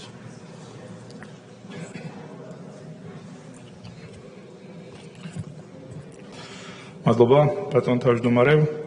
მადლობა ბატონო პრემიერ-მინისტრ განათლების რეფორმის წარდგენისთვის ძალიან მნიშვნელოვანი რეფორმაა და ბუნებრივია ჩვენი პოლიტიკური გუნდის მხრიდან ამ რეფორმას როგორც საკანონმდებლო დონეზე ასევე სხვა ჩართულობის ფორმით შესაბამისი მხარდაჭერა ექნება, თუმცა მინდა რამოდენიმე საკითხი რომელიც ჩვენთვის ვფიქრობთ რომ არის მნიშვნელოვანი. მინდა ბაღებიდან დავიწყო, მინდა გთხოვოთ ბატონო პრემიერ-მინისტრო რომ რეგიონალური განვითარების სამინისტროს და მუნიციპალიტეტებს ვთხოვოთ რომ რაც შეიძლება ბევრი ბაღი აშენდეს რეგიონებში საიმისოდ რომ ჩვენო მოქალაქეებმა იცოდნენ რომ მათ თავიანთივე სოფელში, თავიანთივე რეგიონულ ცენტრში ექნებათ საშუალება მიიყვანონ ბავშვები და სრულიად უფასოდ მიიღონ სკოლამდელი განათლება და ასევე რაც ყველაზე ძალიან მნიშვნელოვანია განსაკუთრებით რეგიონებში მიიღონ შესაბამისი სტანდარტების კვება საკუთარი შვილებისთვის. ძალიან მნიშვნელოვანია რომ ჩვენს ბაღებში დაბრუნდეს ქართული ლიტერატურა, ქართული ზღაპრები და რაც ყველაზე მნიშვნელოვანია ბაღებში იყოს მაღალი ხარისხის ევროპული სტანდარტის, მაგრამ საქართველოში დამზადებული სათამაშოები და ავეჯი. ჩვენ ყველანი ველოდებით ბატონი განათლების მინისტრის პრეზენტაციას საშუალო განათლებასთან დაკავშირებით და მნიშვნელოვანია რა უკვე ითქვა, ვისაც ექნება სურვილი, შეიძლება მათ შორის მიიღოს 12 კლასის განათლება და გააგრძელოს სწავლა ევროპაში და ეს ძალიან მნიშვნელოვანი საკითხია, თუმცა აქვე მინდა გავამახვილო ყურადღება, რომ მათ შორის სკოლებში არის ძალიან მნიშვნელოვანი სახელმძღვანელოების შეცვლის საკითხი. თქვენ თუ ნახავთ ჩვენი სკოლის სახელმძღვანელოებს, დაინახავთ, რომ სკოლა უნდა აღზარდოს მოქალაქე, რომელი ქვეყნის მოქალაქე ეს ამ სახელმძღვანელოებში არ ჩანს, ამიტომ მინდა ამ რეფორმაზე მუშაობის დროს განათლების მინისტრს ვთხოვო, რომ რაც შეიძლება სწრაფად გაძლიერდეს ჩვენ სკოლებში ქართული ენის და ლიტერატურის სწავლება, საქართველოს ისტორიის სწავლება და რაც ყველაზე მთავარია, დაბრუნდეს სკოლებში რელიგიის ისტორია, როგორც ქრისტიანული, ასევე ტრადიციული რელიგიების ისტორია, რომ ჩვენმა შვილებმა ისწავლონ და გაიხსენონ ღვთაუფრის სიყვარული და ერთმანეთსადმი სიყვარული. რა თქმა უნდა, ასევე მინდა შევეხო სასკოლო ინფრასტრუქტურას და მნიშვნელოვანი ნაბიჯები გადაიდგა, როცა ბიზნესი დაინტერესდა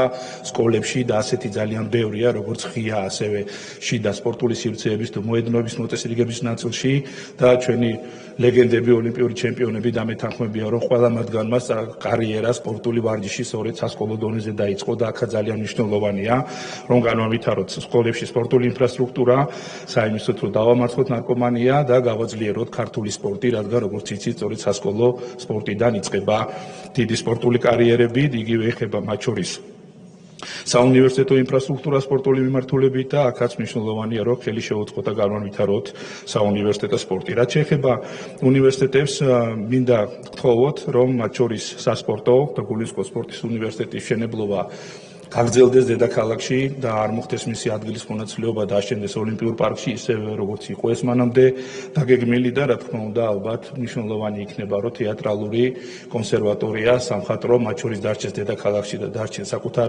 ისტორიულ შენობებში და ესე ძალიან მნიშვნელოვანი იქნება და თქვენც ალბათ არც გიგულისხმიათ, რომ ამ უნივერსიტეტების გადატანაც იგეგმებოდა ახალი ინფრასტრუქტურის მიმართულებით და ყველაზე მთავარი ჩვენი მძიმე დემოგრაფიული მდგომარეობიდან გამომდინარე, რომელზეც თქვენ ისაუბრეთ ბატონო პრემიერ-მინისტრო, ალბათ დაფინანსების მოდელზე შემუშავების დროს განსაკუთრებული აქცენტი მინდა გთხოვოთ გავაკეთოთ სოციალურად დაუცველი და მრავალშვილიანი ოჯახების სტუდენტებზე.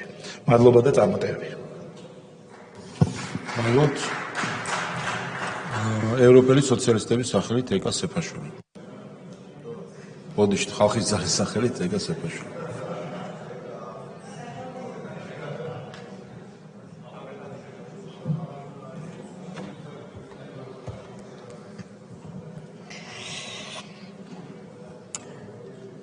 უმაღლესი განათლების რეფორმა ჩვენი ქვეყნის განვითარებისათვის მართლაც მნიშვნელოვანია, იმიტომ რომ განათლება არის ქვაკუთხედი ქვეყნის ნებისმიერი მიმართულებით განვითარებისათვის. ეს არის ის საფუძველი, რომელსაც ემყარება ქვეყნის პოზიტიური განვითარება. ჩვენ ცოტა არ იყოს ძიმე რეალობის წინაშე ვდგავართ, იმიტომ რომ დაახლოებით 20-35 წლის განმავლობაში უმაღლესი განათლების სისტემა ვითარდებოდა იმგვარად, რომ ჩამოყალიბდა ესეთი სისტემა, რომელიც დღესდღეობით ვერ პასუხობს თანამედროვე გამოწვევებს და ბევრი პრობლემები დაგროვდა. მისი ერთი ხელის დაკვრით, დანგრევა და ახლის შექმნა არის ურთულესი პროცესი. განსაკუთრებით იმ ადამიანებისათვის, ვისაც უშუალოდ შეეხება ეს რეფორმა და განსაკუთრებით იმ პროფესიონალებს, ვისაც მოუწევთ ახალ რეალობაზე გადაწყობა. ამიტომ ეს პროცესი არის ძალიან მტკივნეული და ეს აწუხებს არა მარტო ამ სფეროში დასაქმებულ ადამიანებს, არამედ საზოგადოების ფართოფენებსაც, რომლებიც შიშობენ, რომ ამან გაცილებით ცუდი შედეგები არ მოიტანოს, რაიმე ნეგატიური განვითარება არ ყოფს და ასე შემდეგ. ამიტომ ამ რეფორმის განხორციელებაში ძალიან მნიშვნელოვანია, რომ უზრუნველყოფილი იყოს ამ სფეროში ჩართული პროფესიონალების მაქსიმალური ჩართულობა და პროცესის მაქსიმალური გამჭირვალობა. მოსახლეობის მაქსიმალური ინფორმირებულობა, იმიტომ რომ ყველას კონდეს ის ინფორმაცია თუ საით და როგორ ვითარდება და ასევე ახალი სისტემების შემუშავების პროცესში მათი ჩართულობა არის მნიშვნელოვანი იმისათვის, რომ როდესაც შეიქმნება ახალი სისტემები, ყველა ამ ადამიანის აზრი, მათი პოზიცია, პრაქტიკაში არსებული გამოწვევები და პრაქტიკით დაგროვილი გამოცდილება იყოს გათვალისწინებული. ამ თვალსაზრისით ვფიქრობ, რომ ძალიან მნიშვნელოვანია უშუალოდ პროფესორ-მასწავლებლების, სრული პროფესორების, ასოცირებული პროფესორების, ასისტენტ პროფესორების ჩართულობა, იმიტომ რომ ეს არის ის ხალხი, ის ძირითადი ბირთვი, რომელთა მხრებზეც გადადის ჩვენი ქვეყნის უმაღლესი განვითარების სისტემა და ამიტომ მათი ჩართულობა, უშუალო ჩართულობა პროცესებში და რეფორმის სხვადასხვა დეტალებზე მუშაობის დროს მათი აზრის გათვალისწინება უმნიშვნელოვანესად მიმაჩნია. რა თქმა უნდა, როდესაც ჩვენ ვამზადებთ ახალგაზრდა თაობას, ვაძლევთ განათლებას და ახალგაზრდა მიდის საზღვარგარეთ, ეს ფაქტობრივად გამოდის, რომ ჩვენი ქვეყნის რესურსი იკარგება და რომელიღაცა უცხო ქვეყანას უმზადებთ კადრებს და ფაქტობრივად ირიბად გამოდის, რომ ჩვენი რესურსები ირიბად გადაედინება სხვა უცხო ქვეყნის განკარგულებაში. ამის ფუფუნება ჩვენ არ აქვს. ჩვენ არა ვართ ისეთი მდიდარი ქვეყანა, რომ ან რესურსები ვფლანგოთ ასე უაზროდ და მით უმეტეს ჩვენი ახალგაზრდები. ამიტომ ძალიან მნიშვნელოვანია კარგად მორგებული და მაღალი დონის პროფესიონალების ჩამოყალიბებისაკენ და რაც მთავარია ქვეყანაში დასაქმებისაკენ მიმართული სისტემის შექმნა. ბატონო პრემიერო, თქვენ ახსენეთ, რომ მნიშვნელოვანი ყურადღება დაეთმობა ბაზრის კვლევას. თუმცა ამ მიმართულებით ვფიქრობ, რომ კარგი იქნებოდა ასევე მნიშვნელოვანი ყურადღება დაეთმოს ბაზრის პროგნოზირებას, იმიტომ რომ დღეს არის საჭირო იმ სპეციალობებზე ვიზრუნოთ, რომელიც მომავალში 5-10 წელიწადში საჭირო გახდება ჩვენი ქვეყნისათვის. და მხოლოდ პროფესიების ან უმაღლესი საბაკალავრო თუ სამაგისტრო პროგრამების შექმნა არ არის საკმარისი ამ მიმართულებით. საჭიროა ამ სფეროში მიღებული განათლებული კადრების დასაქმების რაიმე ხელშემწყობი მექანიზმების დანერგვა, იმიტომ რომ დღეს რომ ბაზარზე მოთხოვნა არ არსებობს, ეს თავისთავად იმას ნიშნავს, რომ ასეთი ტიპის სპეციალისტის დასაქმებაც არის რთული. თუმცა მომავალში ზუსტად ვიცით, რომ 5-10 წელიწადში ასეთი კადრი დაგჭირდება. ამიტომ ვფიქრობ, სახელმწიფო განსაკუთრებით აქტიური უნდა იყოს მსგავსი ტიპის სპეციალისტების დასაქმების კუთხით. და ასევე მნიშვნელოვანია სახელმწიფომ შეიმუშაოს სპეციალური წამახალისებელი სამოტივაციო სქემები ბიზნესისათვის, რომ ბიზნესი აქტიურად ჩაერთოს სპეციფიკური და ვიწრო სპეციალიზირებული კადრების მომზადებაში, იმიტომ რომ ეს არის ის სფერო, რომელიც სწორედაც რომ ბიზნესის ინტერესი არის და ამ სფეროში სახელმწიფოს ჩართულობა ნაკლებად ეფექტურია. ასეთი ტიპის კადრების მომზადებაში ბიზნესს გაცილებით მეტი კომპეტენცია და მეტი მოქნილობა გააჩნია. თუმცა სახელმწიფოს როლი, მე ვფიქრობ, სტიმულების შექმნაში უნდა გამოიხატებოდეს და ამ მიმართულებით ალბათ კარგი იქნება, რომ გადაიდგას რაიმე გარკვეული ნაბიჯები. ვფიქრობ, რეფორმირების პროცესში ალბათ ამ თემაზეც ნაფიქრია, 30 წამი, 1 წუთი. რეფორმირების საკითხში ძალიან მნიშვნელოვანია უნივერსიტეტების მართვის მოდელების შემუშავება, სადაც მაქსიმალურად იქნება დაცული აკადემიური თავისუფლება, თუმცა მენეჯმენტის მოქნილობასაც უზრუნველყოფს ეს სისტემა. და კიდევ ერთი, თქვენ ამის შესახებ ისევ ახსენეთ, თქვენ გამოსვლაში ახსენეთ, მაგრამ კიდევ ერთხელ მინდა ხაზგასმით აღვნიშნო, რომ უნივერსიტეტების მაქსიმალურად საერთაშორისო ურთიერთობების ხელშეწყობა და გააქტიურება ძალიან მნიშვნელოვანია, და ვფიქრობ სახელმწიფომ ამ მიმართულებით საკუთარი პროგრამებიც უნდა შექმნას, გარდა Erasmus Plus პროგრამის გარდა, რომელიც ევროკავშირის პროგრამაა, იმიტომ რომ დღევანდელ მსოფლიოში, როდესაც გლობალურად მიმდინარეობს ძალიან ბევრი პროცესი, შეუძლებელია ნებისმიერი ქვეყნის განვითარება გლობალური პროცესებისაგან მოწყვეტილად. ამიტომ განათლებაც სწორედ ამ მიმართულებით უნდა ვითარდებოდეს და დამატებითი ყურადღების 30 წამი დავმა. განსაკუთრებული ყურადღების მიქცევა ამ სფეროსათვის ვფიქრობ საქმეს მხოლოდ და მხოლოდ წაადგება. მადლობთ. ალბათ ფრაქცია საქართველოსთვის სახელით სოფიო ხორგოვანი 5 წუთი.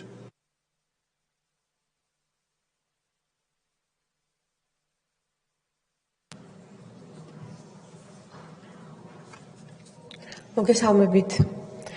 დღეს საუბრობთ განათლებაზე, რომელმაც პრაქტიკულად უნდა განსაზღვროს, როგორი იქნება ჩვენი საქართველოს სამშობლო 10 წლის მერე, როგორი იქნება ჩვენი მომავალი. განათლებაზე, რომელსაც არც ერთმა ხელისუფალმა არ დააკლო საკუთარი ექსპერიმენტები. საქართველოს კონსტიტუციის თავი 2, მუხლი 27, აკადემიური თავისუფლება და უმაღლესი საგანმანათლებლო დაწესებულების ავტონომია უზრუნველყოფილია. დღევანდელი წარმოდგენილი კონცეფციით პარტია კარნახობს უმაღლეს სასწავლებლებს, რა უნდა ასწავლოს, ვის უნდა ასწავლოს, სად უნდა ასწავლოს, რამდენი ხანი უნდა ასწავლოს. დირექტივები მოდის პარტიიდან და არ მოდის აკადემიური გამოცდილებიდან. როგორ გვესმის უმაღლესი განათლების იდეა?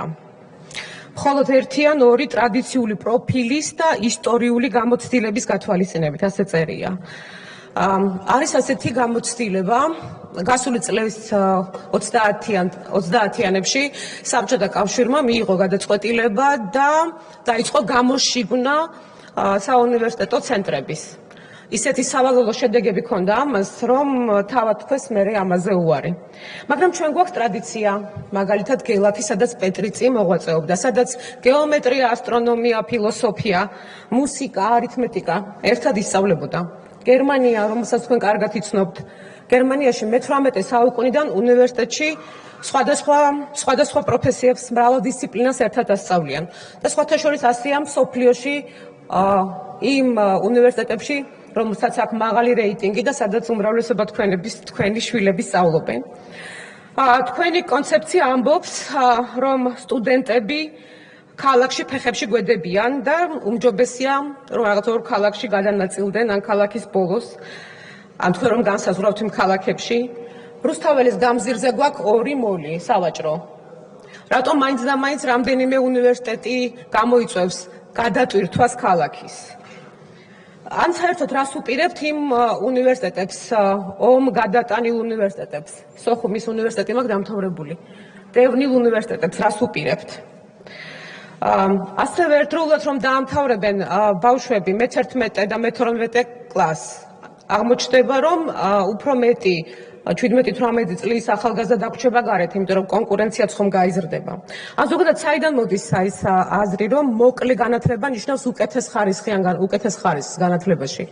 თქვენ რაღაც შევისწავლეთო თქვით, იქნებ გაგვიმხილოთ, ვინ იყვნენ ის ექსპერტები, რა ცოდნა აქვთ, რა გამოცდილება აქვთ? რატომ უნდა ვენდოთ ასე, რომ ვიღაცამ ჩათვალა, რომ უკეთესი ხარისხია განათლების ნაკლები -3 წელი. ამასაც ხო ვერ დავადებთ საიდუმლოს, გრიფის საიდუმლოს. ხო, თქვენი კონცეფცია ასევე შრომის ბაზარს უნდა იყოს მორგებული განათლების სისტემა. ბოლოს როდის ჩაიხედეთ იმ განცხადებებში, რაზე არის მოთხოვნა? მე ჩავიხედე და ძირითადად კაზინო, მარკეტები ან სასტუმროებია. და ჩვენ თუ ახამაზე ვფიქრობთ, რომ ჩვენი განათლების სისტემა კარტის ამჩეხავების ან კონსულტანტების მოსამზადებელი სისტემა უნდა იყოს, ეს არ არის სწორი. ჩვენ დიდი ისტორიის ქვეყანა ვართ. ნიჭიერი ადამიანების ქვეყანა ვართ. და სხვა ამბიცია უნდა გქონდეს. ამ კონცეფციაში საერთოდ არის მის ადამიანი. რა უნდა ადამიანს, რისკენ ისწრაფვის ადამიანი? აქ მხოლოდ პარტიის დაკვეთაზე მომუშავე უნივერსიტეტები გავიგონეთ. ადამიანის მნიშვნელობა არის მის თქვენს კონცეფციაში, სამწუხაროდ. და კიდევ, როგორც არ უნდა შევფუთოთ, რით განსხვავდება განათლების თქვენეული კონცეფციის ასე ძალადობრივად თავზე მოხვევა სააკაშვილის კამპანიისგან. რომელმაც პროფესურა გაყარა უნივერსიტეტებიდან. ჩარეცხილები უწოდა. და შემდეგ ქონების მასიურად გაყიდვა დაიწყო. იქ ვიყავი, დავდიოდი იმ აქციებზე, თქვენგან განსხვავებით. კი იყო დრო, როცა ქართული ოცნება იყო ყველაზე პროგრესული ძალა საქართველოში. ჩვენ ვიზეიმეთ აქ ასოცირების ხელშეკრულება, კანდიდატის სტატუსი. ვიყავით საიმედო პარტნიორები ყველა მეგობრისთვის მიუხედავად შიდა თუ გარე პრობლემებისა. და ჩვენ გვქონდა იმედი და რწმენა, რომ უკეთეს საქართველოს ვაშენებდით. დღეს სად ვართ? თქვენ გამოუცხადეთ ბრძოლა ყველაფერს ქართულს. შემოგვაყარეთ ნეიტრალიტეტზე საუბრები. ეხლა დღეს შაშკინივით გველაპარაკებით, მიადექით ნაჯახით ამ განათლების სისტემას. და ეს რაღაც გარეთ რომ კიდია ურო და ნამგალი. აი ეს უნდა გააცოცხლოთ და ასე გინდათ მართოთ საქართველო. თქვენ, ბატონო ირაკლი, თქვენ გახდით ჯერ პარტიის პრობლემა. შემდეგ მთელი ერთი წუთი და დიახ, თქვენ ეხლა აღიარეთ ეს კორუფცია, ნარკოტრანზიტი, კოლ-ცენტრები, ხალხის გაღატაკება. და მხოლოდ ღარიბაშვილის პასუხისგებლობა ეს თურმე თქვენი პასუხისგებლობა სად არის? პარლამენტის თავმჯდომარის, პარტიის თავმჯდომარის, პრემიერის, რომ მიუჭახუნეთ იქ გავრილოს ჭიქა და შემდეგ თქვენი გადადგომის შესახებ განცხადებაც კალაძემ წაიკითხა, თქვენ არ წაგიკითხავს. თქვენ ძალაუფლებას ჩაფრენილმა ვერ აიტანეთ ქართული ენერგიის აღმოხეთქვა, როცა ჩვენმა ბიჭებმა გამარჯვებით მთელი ერი შეკრეს და ვზეიმობდით ყველა ერთად. გამოგვიცხადეთ ის კანონი, გახლიჩეთ ერი ისევ. დიახ, და შემდეგ ეს თქვენ გამოგვიცხადეთ ევროინტეგრაციის გაჩერება და დღემდე ეს დასახიჩრებული ახალგაზრდები და დაპატიმრებების დაუსრულებელი ტალღა. ეს არ არის ქართული. ეს განათლების რეფორმაც ამას ემსახურება, უფსხრულის უფრო მეტად გაღრმავებას. თქვენ მოხვედით ჩვენნაირების ბრძოლის ზურგით. და დღეს გინდათ, რომ აი ჩვენი ბრძოლა 30 წამი და გთხოვ დასვა. დიახ, ამ კედლებს ბევრი რამე უნახავს. აქ მოეწერა დამოუკიდებლობის აქts ხელი. შემდეგ იყო ტყუების ზუნზუნი ქვემეხები. დიახ, რევოლუციაც იყო იმედებით, მე იმედების გაცრუებაც, ბევრი რამ უნახავს აქაურობას. და დიახ, საქართველო გადარჩება. სანამ ვეფხისტყაოსნის ენაზე ვსაუბრობთ, სანამ საქართველოში ცხოვრობენ ადამიანები გაჭირვების მიუხედავად საკუთარი მამაპაპის მიწაზე და მსოფლიოში მიმობნეულები ასე ატარებენ გულით საქართველოს. საქართველო გადარჩება, მაგრამ კითხვა დარჩება. ილიას კითხვა.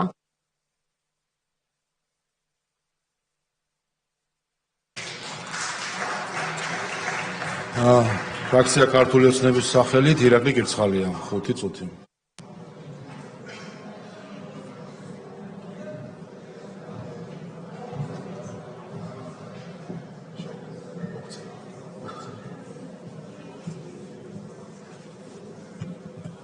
ბატონო პრემიერო, დიდი მადლობა მეორე ესეთ მნიშვნელოვან საკითხზე გადაუჭარბებლად იმ ამომწურავი პასუხებისთვის და კიდევ ერთხელ ამომწურავად ამ უმნიშვნელოვანესი თემის მიმოხილვისთვის.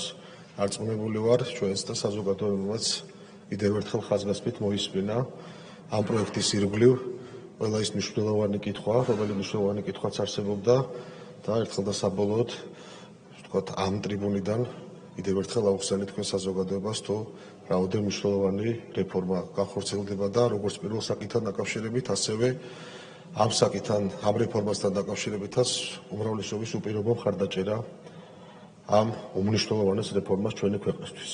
დიდი მადლობა. ხარად შეეხება ჩემს წინა გამოსვლას ხალბატონო სოფო არ შემიძლია არ გითხრათ რომ თქვენ დასვით გითხრათ რომ სად ვართ დღეს. ჩვენ სად ვართ დღეს ძალიან კარგად ვიცით ჩვენი ქვეყნის სამსახურში ვართ. ხოლო თუ სად ხართ თქვენ დღეს, ესეც ძალიან კარგად ვიცით. პირველ რიგში ეს კითხვა უნდა დაუსვათ თქვენ სად ხართ დღეს, თქვენ სტიპენდიანტ ლიდერს ქვეყნის გარეთ, ეს ერთი. და მოგცემთ ალბათ პასუხს სად ხართ თქვენ დღეს. მეორე, სად ხართ თქვენ დღეს ამ დარბაზში, მეგონი თვეანად შემოხვედით, გაგახსენებთ ასევე თქვენი შემოსვლის დღეს, რაც გითხარით, რომ ერთი წამი არ გქონდეთ იმის ილუზია არც ერთ თქვენთაგანს, რომ თქვენ აქ შემოხვედით იმ ლეგიტიმაციით, რომელი ლეგიტიმაციაც მოგანიჭათ საზოგადოებამ 2024 წლის არჩევნებში და ეს ძალიან კარგად ნახეთ თვითმმართველობის არჩევნებში და გაგახსენებთ, რომ მადლობა გადასახდელი თითეული ჩვენთაგანისთვის, რომ პატივი ვიცით იმ თქვენივე მოტყუებულ ამომრჩეველს, რომ მოგეცით უფლება, რომ აქვს დარიყავით. რაღაც ძალიან მალე მოიდგეთ ეგრეთ წოდებული დეპუტატის სკამი. ჩვენი გადასაწყვეტი იყო სწორედ ეს ერთი დაგავისდათ. ეხლა მეორე ქალბატონო თამარ, თქვენც არ შემიძლიათ, რადგან მომართეთ. უნდა გიპასუხოთ, რომ რა თქმა უნდა, ჩვენ თქვენ კულტურას ვერ კი არა არც გასწავლით. კულტურას ვინც უნდა ასწავლოს, ვინც აღზარდათ ოჯახში, ინსტიტუტში, ამათ უნდა გასწავლოთ. ჩვენ გასწავლით აქ როგორ არის ქცევის წესები და გასწავლით შეხსენებით იმისა, თუ რეალურად რა ძალას წარმოადგენთ. და ბოლოს გილოცავთ 2 საათში მეორედ ჩაგივარდათ თავის მართლების მცდელობა, რომ არ ხართ ნაცები, იმიტომ რომ თითეული თქვენი სიტყვა, კითხვა, დაზუსტება, გამოსვლა არის სწორედ ის აგენტურული და მოღალატეური ნარატივი, რომელ ნარატივზეც ისხედით, რომელი ნარატივითაც ატყუებდით საზოგადოებას, თითქოს რაღაც სხვა ძალა ბრძანდებოდით და შემდეგ კიდევ ერთხელ აი თითეული ჩვენთაგანი საერთო უმრავლესობას ვინც წარმოადგენს მათი დამსახურებით სხედხართ აქ. აი ამიტომ იგითითებთ, აი ამიტომ გასწავლეთ ყოველთვის კულტურას და გახსოვდეთ ვინ ხართ. ჩვენ ამას ყოველთვის შეგახსენებთ, მანამ სანამ არ მიეჩვევით ქცევის სწორ წესებს, კულტურას, კულტურულად საუბარს და სანამ რეალურად არ აღიქვავთ და არ გაისისხორცებთ საცხეთ ხართ.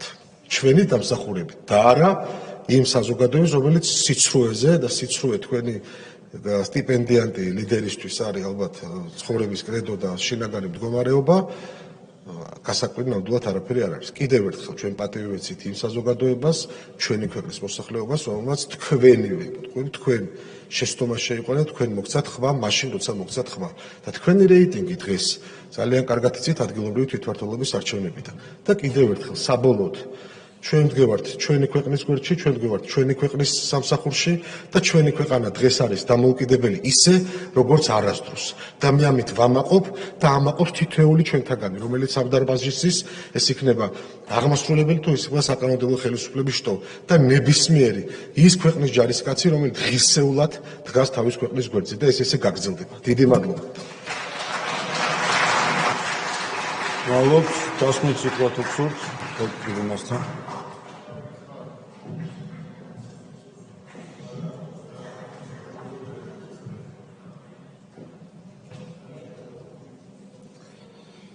მადლობა კოლეგებს საინტერესო გამოსვლებისთვის. კიდევ ერთხელ მოკლედ მინდა შევაჯამო ეს თუ რას თვალისწინებს განათლების რეფორმის კონცეფცია. ალბათ არსებობს ადამიანი საქართველოში, რომელიც არ დაგვეთანხმება, რომ დღეს განათლების სისტემის განვითარების დონე არ არის სამაკმაყოფილებელი. ეს არის ალბათ ის, რაზეც ყველა შეგვიძლია შევჯერდეთ. ამას ერთ-ერთი კონსენსუსური საკითხია, რაზეც ალბათ თანაბრად თანხმდებით პოზიციაც და ოპოზიციაც. დღეს სრულიად არადამაკმაყოფილებელია უმაღლესი განათლების დონე ჩვენს ქვეყანაში და ეს უნდა შეიცვალოს. თქვენმეს აქვს განსხვავებული გზა, რომელიც შეუძლია დაგვენახოს, კი ბატონო, სად ვართ დისკუსიისთვის. მაგრამ ჩვენ ერთი რომ თანხმდებით ზოგად პრობლემაზე, მეორე დეტალურად განსაზღვრეთ 7 გამოწვევა. თუ არსებობს შენიშვნები 7-დან რომელიმე გამოწვევასთან დაკავშირებით, კი ბატონო, ამაზეც ვიმშევლოთ, თუმცა დღეს ვერ მოვისმინეთ ერთ-ერთი შენიშვნა ამ გამოწვევებთან დაკავშირებით. გამოწვევა რომ გამოწვევა არ არის, ეს დღეს არავის უთქვამს. ანუ არის 7 გამოწვევა და მე მგონია რომ 7-ვე გამოწვევაზე ყველავ თანხმდებით. და თუ ეს გამოწვევები არსებობს, თუ გვაქვს გამოწვევები მაგალითად კადრების კუთხით, პროგრამების კუთხით, სახელმძღვანელოების კუთხით, ინფრასტრუქტურის კუთხით, რაღაც უნდა გავაკეთოთ. და რა უნდა გავაკეთოთ, ეს ჩვენ წარმოვადგინეთ. მოვისმინეთ გარკვეული კრიტიკა, თუმცა ალტერნატიული ხედვა არავის წარმოადგენია. თუნდაც ზოგად დონეზე. ჩვენ შეგვეძლოთ დღეს მოგვესმენა განსხვავებული ხედვა, მაგალითად, აი საკადრო პოლიტიკა ჩვენ ასე დავინახეთ, რომ ასე უნდა შეიცვალოს, შეიძლება თქვენ გქონდეთ განსხვავებული აზრი. ან ინფრასტრუქტურის ნაწილში შეიძლება თქვენ გქონდეთ განსხვავებული ხედვა და ამასაც შეგვიძლია რა თქმა უნდა ვისაუბროთ. მაგალითად, თქვენ შეიძლება ფიქრობდეთ, რომ 85% უნდა დარჩეს თბილისში სტუდენტებიდან. შეიძლება ეს ჯობია, შეიძლება ახლა ჯობია. უბრალოდ უნდა ვიმშელოთ ამასთან დაკავშირებით არგუმენტებით. ჩვენ როდესაც ვამბობთ, რომ გვინდა ახალი ფუნქცია შევძინოთ ქუთაისს და რუსთავს. ეს კარგია თუ ცუდია? ამას უნდა ვიმშელოთ არგუმენტებით. როდესაც ვამბობთ, რომ არ ვარგა, როცა არასრულ განაკვეთებზე არიან დასაქმებული აკადემიური პერსონალის წარმომადგენლების უდიდესი უმრავლესობა. იქნებ კარგია ეს, მაგრამ არგუმენტებით უნდა ვისაუბროთ ამასთან დაკავშირებით. ჩვენ არგუმენტებით ჩამოვაყალიბეთ ჩვენი ხედვა, განსაზღვრეთ გამოწვევები, 7 გამოწვევა. და ამ გამოწვევების ფარგლებში ჩავშალეთ ასევე კონკრეტული პრობლემები, ასე ვთქვათ. თუ ვერ თანხმდებით ამაზე, მაშინ უნდა მოვისმინოთ განსხვავებული არგუმენტები თითოეულ თემასთან დაკავშირებით. მაგრამ სამწუხაროდ მეჩვეული ვარ ჩვენს საზოგადოებაში და პოლიტიკურ საზოგადოებაში იმას, რომ შეიძლება წარიმართება არა არგუმენტებით, არამედ უფრო ზოგადი განცხადებებით. მომავლისთვის კარგი იქნება, რომ სიღრმისეულად ვიმსჯელოთ ხოლმე ყველა თემასთან დაკავშირებით. მაგალითად, არის კიდევ ერთხელ კონკრეტული გამოწვევა, პირობითად საკადრო პოლიტიკა. თუ ვინმე სხვანაირად ხედავს, უნდა გითხრას, რომ სხვანაირად ხედავს და იქნებ სხვანაირად გავაკეთოთ. მე ვისურვებდი სამომავლოდ, თუნდაც ინტერპელაციის ფარგლებში, ნებისმიერი სხვა პროცედურის ფარგლებში, ასე ვიმსჯელოთ კონკრეტულ თემებთან დაკავშირებით. ახლა რაც შეეხება იმას, თუ ვისი ინტერესი ამ რეფორმის გატარება. თუ თანხმდებით იმაზე, რომ დღეს უმაღლესი განათლების დონე არ არის დამაკმაყოფილებელი, მაშინ უნდა შევთანხმდეთ იმაზეც, რომ სახელმწიფოს, ქვეყნის, ხალხის ინტერესებშია ამ ვითარების შეცვლა, ანუ რეფორმის გატარება. სხვა აზრი მე არ მომისმენია კიდევ ერთხელ. მე მგონი ყველა თანხმდებით იმასთან დაკავშირებით, რომ რადიკალურად არის გასაუმჯობესებელი განათლების დონე. ნუ კონკრეტული გზავნილები მოვისმინეთ. ნუ ერთი ალბათ საკმარისად ნათლად არ ჩამოვაყალიბეთ ჩვენი ხედვა სპეციალობების გადანაწილებასთან დაკავშირებით. გამოშიგვნაზე იყო საუბარი და არც ერთი უნივერსიტეტის გამოშიგვნა არ არის გათვალისწინებული ამ კონცეფციით. პირიქით, როცა საუბარია განსაკუთრებით ძირითად კერაზე, ვამბობთ იმას, რომ ორივე ქალაქში, თბილისში და ქუთაისში უკლებლივ ყველა სპეციალობა უნდა ისწავლებოდეს, რასაც ზოგადად ფარავს უმაღლესი განათლების სისტემა და უფრო მეტიც, რაც დღეს სუსტად არის წარმოადგენელი, უნდა გაძლიერდეს. მაგალითად, კიდევ ერთხელ ავიღოთ ტექნიკური მიმართულებები, ტექნიკური მეცნიერებები, ტექნოლოგიები არის თვისებრივად გასაძლიერებელი. ანუ არა თუ რამე უნდა დასუსტდეს, არა თუ რამე უნდა დააგლდეს უმაღლესი განათლების სისტემას, პირიქით, რაც არის, უნდა გაძლიერდეს. ეს არის ამ რეფორმის ერთ-ერთი მთავარი ამოცანა. რაც შეეხება სტუდენტების თბილისში კონცენტრაციას. აქ ასეთი ციტატა უნდა გავიხსენო, სტუდენტები ფეხებში იკვედებიან, ჩვენ ასე არ ვსაუბრობთ ახალგაზრდებზე, ეს არ არის ჩვენი ციტატა, მაინც დავასუსტებ, ეს ჩვენ არ გვითქვამს. და არა მარტო არ გვითქვამს, არც ვფიქრობთ ასე. რაც შეეხება თბილისს კიდევ ერთხელ. კვლავაც თბილისი უნდა დარჩეს ძირითად საუნივერსიტეტო კერად, ეს არის ჩვენი დამოკიდებულება. უბრალოდ ვფიქრობთ, რომ ამასთან ერთად შესაძლებელია ქუთაისის განვითარება მეორე კერად და ასევე რეგიონული უნივერსიტეტების გაძლიერება, ისე რომ მეტად გადანაწილდეს სტუდენტების რაოდენობა რეგიონულ ჭრილში. მაგრამ კიდევ ერთხელ, ჩვენი მიდგომით თბილისი კვლავაც უნდა დარჩეს ძირითად საუნივერსიტეტო კერად, სადაც ჯამში სტუდენტების ნახევარზე მეტი მიიღებს უმაღლეს განათლებას. სოხუმის უნივერსიტეტს რაც შეეხება, მათ შორის პოლიტიკური კონტექსტიდან გამომდინარე, რა თქმა უნდა, თავის სტატუსს სოხუმის უნივერსიტეტი შეინარჩუნებს. კონკრეტულად როგორ შეეხება ეს რეფორმა რა ფორმით, ამაზე ვიმსჯელებთ, რა თქმა უნდა, პირველ რიგში უნივერსიტეტის წარმომადგენლებთან ერთად, მაგრამ ბუნებრივია სოხუმის უნივერსიტეტი დარჩება, გვესმის, რა თქმა უნდა, პოლიტიკური კონტექსტიც. რაც შეეხება სწავლების ხანგრძლივობას, პირველ რიგში თუ უფრო ადრე დაამთავრებენ, მეტი ადამიანი იქნება დაუსაქმებელი, ასეთი რამე თქვა. კიდევ ერთხელ მინდა გავიმეორო, რომ დღეს ერთ-ერთი სერიოზული პრობლემა არის კადრების დეფიციტი და არის მოთხოვნა შრომის ბაზარზე და არის ძალიან ბევრი სფერო, სადაც მიწოდება ვერ აკმაყოფილებს მოთხოვნას. შესაბამისად, არათუ დასაქმების პრობლემა და ეს გაიზრდება, რა თქმა უნდა, ეკონომიკის ზრდასთან ერთად, რა თქმა უნდა, ეს პრობლემა გაიზრდება. გაორმაგდა ჩვენი ეკონომიკა დოლარში ამ 4 წლის განმავლობაში და მაგალითად 2020 წელს, 19 წელს, 18 წელს თუ ბიზნეს სექტორი მთავარ პრობლემად ასახელებდა სრულიად სხვა რამეს, მაგალითად ცდომის დეფიციტი ფინანსურ რესურსებზე და ამ შემდეგ, დღეს სამეულში არის ორი მთავარი პრობლემა, სამუშაო ძალის დეფიციტი და კვალიფიციური კადრების დეფიციტი. სამეულში არასდროს არ ფიქსირდებოდა 2021 წლამდე ეს პრობლემები ბიზნეს სექტორის მიერ გამოვლენილ მთავარ პრობლემებს შორის. ეკონომიკა ვითარდება და რა თქმა უნდა კიდევ უფრო მეტად განვითარდება შემდეგი წლების განმავლობაში და ბაზარზე მოთხოვნა კიდევ უფრო მეტად გაიზრდება. ჩვენ თუ არ დავაწიოთ ამას განათლების რეფორმა, კიდევ უფრო მეტად იქნება ასწლენელი ერთმანეთთან შრომის ბაზრის მოთხოვნები და უმაღლესი განათლების სისტემა. დღესაც არის არაერთი სექტორი, სადაც კომპანიებს უწევთ უცხოელი მოსახელის ჩამოყვანა. რა თქმა უნდა, ჩვენ ინტერესებშია, რომ მაქსიმალურად საქართველოს მოქალაქეებისთვის შეიქმნა სამუშაო ადგილები ჩვენს ქვეყანაში, ამისათვის გვჭირდება შესაბამისი ადამიანების მომზადება. ასევე ჩვენი პროგრამის თანახმად და ეს აბსოლუტურად რეალურია, ვფიქრობ, რომ შესაძლებელია უმუშევრობის მაჩვენებელი ჩამოსდეს 5%-ს რამდენიმე წელიწადში. და ასეთ პირობებში, რა თქმა უნდა, მუდმივად არის საჭირო შრომის ბაზრის შევსება ახალი კადრებით და რაც მეტი იქნება, მით უკეთესი. ამიტომ ვფიქრობთ, რომ სწავლების ხანგრძლივობის შემცირება ძალიან წაადგება შრომის ბაზარს და შესაბამისად ეკონომიკის სტიმულირებას. ჩვენ არ გვითხავს, რომ მოკლე განათლება, ხანმოკლე განათლება ნიშნავს უკეთეს განათლებას. აქ უბრალოდ მარტივად შეგვიძლია, მაგალითად შემიძლია მოგვიყვანოთ იურიდიული განათლების. სამართალში არის 23-მდე ძირითადი საგანი. ეს 20 საგანი რო ასწავლო, არის საჭირო დაახლოებით 2 წელი კრედიტების რაოდენობას თუ გავითვალისწინებთ. ანუ 2 წელიც არ არის საჭირო იმისათვის, რომ იურისტმა ბაკალავრიატის ეტაპზე გაიაროს ყველა ძირითადი საგანი.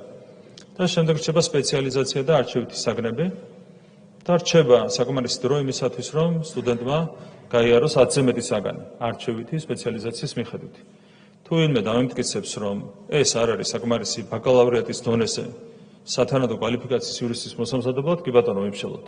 მაგრამ მე შემიძლია დაგარწმუნოთ, რომ თუ სტუდენტი გაივლის 17-18 ძირითად საგანს და ზევიდან კიდე დაახლოებით 12 არჩევით საგანს, მომზადებული იქნება კვალიფიციური იურისტი ბაკალავრიატის დონეზე. იგივე ხდება მაგისტრატურასაც. ანუ ჩვენ ვსაუბრობთ კონკრეტული არგუმენტებით და ჩაღრმავებით. ეს სეპირად კი არა განსაზღვრული, რომ 3 ჯობია 4-ს ან 1 ჯობია 2-ს. კონკრეტულად საგნების დონეზე შეგვიძლია დაგისაბუთოთ, თუ რატომ არის სავსებით საკმარისი 3 წელი იმისათვის, რომ მოამზადო მაღალი კვალიფიკაციით იურისტი ბაკალავრი. დღეს რა ხდება? ისევ სამართლის მაგალითს მოვიყვან. მაგალითად იმ მიმართულებაზე, სადაც მე ვასწავლე TSU-ში, ხელოვნურად არის გაყოფილი საგანი. 2 მიზეზის გამო. ერთი, რომ ხელოვნურად ზრდიან პროგრამის მოცულობას, საგნების რაოდენობას, ხელოვნურად. და მეორე მიზეზი არის ის, რომ კონკრეტულად ჩემ მიმართულებაზე არის 6 სრული პროფესორი, 5 ასოცირებული და 1 ასისტენტ პროფესორი. ანუ ხელოვნურად არის ასევე არასწორად გადანაწილებული, წესით უნდა იყოს პირიქით. ნებისმიერი ადამიანი დამიდასტურებს, რომ უნდა იყოს 1 სრული პროფესორი, 2 ან 3 ასოცირებული და უნდა იყოს 10 ასისტენტ პროფესორი. წარმოგიდგენთ, მარტივი ციფრებითაც ჩანს, როგორი მახინჯის სისტემაა დღეს ჩამოყალიბებული. 6 სრული პროფესორი ყავს, 5 ასოცირებული და 1 ასისტენტ პროფესორი. შეგიძლიათ ნახოთ, ნებისმიერი განვითარებული ქვეყანა პირიქით არის. ანუ 1 სრული, 2 ასოცირებული, 10 ასისტენტი იქნებოდა იდეალური. იმის გამო, რომ არის რაღაცა სიჭარბე სწავლების ხანგრძლივობაში, კადრების მიმართულებით არასწორად არის განსაზღვრული პოლიტიკა, ხელოვნურად ყოფენ საგნებს, ხელოვნურად ყოფენ ჯგუფებს, სალექციო ჯგუფებს და ამაში იხარჯება, რა თქმა უნდა, ჭარბი რესურსი, სახელმწიფოს რესურსი და შემდგ. ეს უნდა შეიცვალოს. აი, გეუბნებით არგუმენტებით და თუ გაქვთ საპირისპირო არგუმენტები, მაშინ შეგვიძლია, რა თქმა უნდა, თქვენს არგუმენტებსაც იმშელოთ. რაც შეეხება სად არის მოთხოვნა, აქ იყო დასახელებული კაზინოები, მარკეტები, სასტუმროები. რეალურად დეფიციტი არის პრაქტიკულად ყველა მიმართულებით. და ერთ-ერთი მთავარი პრობლემა არის ტექნიკური მიმართულებით, შენებლები, არქიტექტორები, ინჟინრები, გეოლოგები, ყველა მიმართულებით. სახელმწიფოსაც აქვს ეს პრობლემა, იმიტომ რომ სახელმწიფო შესყიდვებს აცხადებს ინფრასტრუქტურულ პროექტებზე. სერიოზული პრობლემებია ხარისხის კუთხით. მათ შორის რატომ? იმიტომ რომ ჩვენ არ გვყავს კვალიფიციური კადრები, ბევრი მიმართულებით, დეფიციტია. ამიტომ ყველა მიმართულებით არის კადრების დეფიციტი. შესაბამისად, თუ უმაღლესი განათლების რეფორმა არ გატარდა, დავრჩებით იქ სადაც ვართ. დღეს აი საუბარი იყო იმაზე, რომ პარტიამ უნდა უგარნახოს თითქოს ვინ რა უნდა ასწავლოს და როგორ უნდა ასწავლოს. დღეს პარტია არაფრში არ არის და არავინ არავის არაფერს არ განახობს. და შესაბამისად გვაქვს ის სურათი, რაც გვაქვს. ჭარბად უშვებთ იურისტებს და ეკონომისტებს ორმაგი და სამაგი რაოდენობით, აგერ კვლევა ჩატარდა პარლამენტში, ეკონომიკურ კომიტეტში, სამაგი, ოთხმაგი და ხუთმაგი აცდენაა შრომის ბაზრის მოთხოვნებთან. და ხუთმაგი აცდენა რო გაქვს მაგალითად პირობითად იურისტების ხელსუსტა არ მახსოვს რა როგორ იყო. წინასწარ წირა 80% სტუდენტების დაუსაქმებლობისთვის. და არავინ არ განახობს არავის. მაგრამ სახელმწიფოს ინტერესი ხო სახელმწიფო უნდა უგარნახოს სისტემას. და რატო უნდა გაწიროს სახელმწიფომ იურისტი სტუდენტების მაგალითად პირობითად 80% დაუსაქმებლობისთვის თავის სპეციალობით თუ შეუძლია არ გაწიროს. მარტივად არის საქმე. და სწორედ ამისათვის არსებობს ხარისხის მართვის სისტემა. ეს არ არის კარნახი. არსებობს ხარისხის მართვის სისტემა, რომელიც ამოდის, რა თქმა უნდა, ზოგადად უმაღლესი განათლების სისტემის ამოცანებიდან და ამოდის ასევე სახელმწიფო ამოცანებიდან. ბუნებრივია ეს ასე უნდა იყოს, ყველა ქვეყანაში ასეა. ყველა ქვეყანა პასუხისმგებლობას იღებს იმაზე, რომ სტუდენტი მიიღებს მაღალი ხარისხის განათლებას და სტუდენტი მერე იქნება მაქსიმალურად უზრუნველყოფილი სამუშაო ადგილით, როდესაც დაამთავრებს უნივერსიტეტს. თუ სხვანაირად უნდა იყოს, ესაც შეგიძლიათ გითხრათ. მაგრამ ფიქრობთ, რომ აქ სახელმწიფომ მაქსიმალურად უნდა დააზღვიოს საკუთარი მოქალაქეები, თუმეტეს ახალგაზრდები, სტუდენტები, არასწორი მიმართულებით პროცესების განვითარებისგან. ახლა საჩანს ადამიანი ამ კონცეფციაში. ეს ადამიანი არის სტუდენტი, რომელიც დღეს არ არის უზრუნველყოფილი მაღალი დონის განათლებით ჩვენს ქვეყანაში. არ არის უზრუნველყოფილი სათანადო ინფრასტრუქტურით, თვითრეალიზების შესაძლებლობით, საერთო საცხოვრებლებით, მაღალი ხარისხის სასწავლო პროგრამებით, სახელმძღვანელოებით. ეს არის დღეს სტუდენტის სახე უმაღლესი განათლების სისტემაში, სამწუხაროდ. და როგორია სტუდენტის მდგომარეობა ამ რეფორმის განხორციელების შემდეგ. ეს არის დავიწყოთ ინფრასტრუქტურით, უკეთესი ინფრასტრუქტურა. მიდიხარ მაღალი დონის აუდიტორიაში, თანამედროვე სტანდარტების აუდიტორიაში, ხდება კვალიფიციური ლექტორი, ხდება მაღალი დონის სახელმძღვანელო, ხდება მაღალი დონის სასწავლო პროგრამა, საერთო საცხოვრებელი დღეს რო არ არსებობს და ვინაც კი რა სამჯერ მეტფასად შეიძლება სამჯერ იაფად მაღალი დონის საერთო საცხოვრებელი კონდეს, სპორტული ინფრასტრუქტურა და ეს შემდეგ. ეს არის სტუდენტის მდგომარეობა დღეს და სტუდენტის მდგომარეობა როგორც უნდა იყოს ის რეფორმის განხორციელების შემდეგ. თუ აქ არ ჩანს ადამიანი, არ ვიცი მაშინ საერთოდ შეიძლება გამოჩნდეს სტუდენტის მდგომარეობა სხვაგვარად.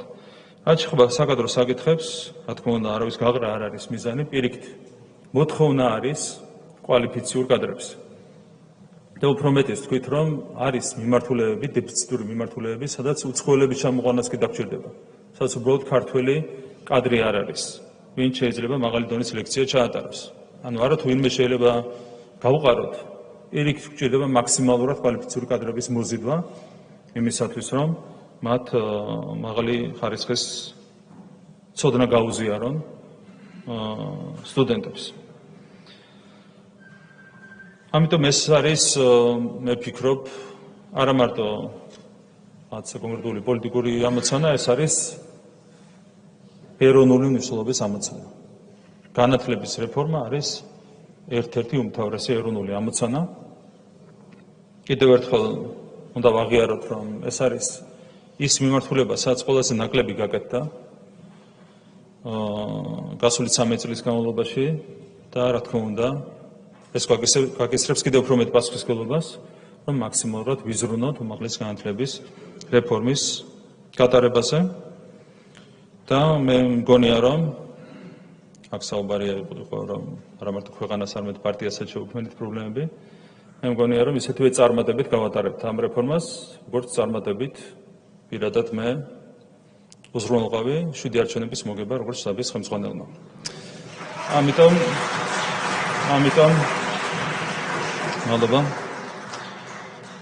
მე ვფიქრობ, რომ ზოგადი განცხადებების ნაცვლად მომავალში მნიშვნელოვანია, კიდევ ერთხელ ვეთქვი, სიღრმისეულად ვიმსჯელოთ ხოლმე ყველა თემასთან დაკავშირებით, როდესაც არის საკითხები, გამოწვევები, გადაჭრის გზები, მნიშვნელოვანია, რომ თითოეული საკითხი სიღრმისეულად განვიხილოთ. ჩვენი მხრიდან მომავალშიც იქნება, რა თქმა უნდა, სრული მზაობა ამისათვის და იმედი მაქვს, რომ შემდეგ ინტერპელაციები, განხილვები, ანგარიშის მოსმენები წარიმართება სწორედ ასეთ ფორმატში. მე მინდა ყველა წარმატებები გისურვოთ, კიდევ ერთხელ გამოთქვა რწმენას, რომ განათლების რეფორმა წარმატებით განხორციელდება. მადლობა განათლების მინისტრს ინიციატივის მხარდაჭერის გადაწყვეტის. მადლობა პრემიერ-მინისტრს. ამით ინტერპელაციის საკითხი განხილულია. კოლეგებო, ახლა 3 წუთი ტექნიკურ შესვენებას გამოვაცხადებთ პრემიერ-მინისტრმა დატოვოს დარბაზი და განვაახლებთ კანონპროექტების განხილვით. ჩვენ 5 საათზე ვარაუდობ, რომ გვექნება კენჭისყრა, მეორე მოსმენები, შემდეგ შესვენება და 6 საათზე კენჭის განვაახლებთ და კენჭისყრა მესამე მოსმენით. ანუ სავარაუდოდ 5 საათზე და 6 საათზე იქნება კენჭისყრები ტექნიკური შესვენება 3 წუთი.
კოლეგებო, გთხოვთ დავიკავოთ ადგილები.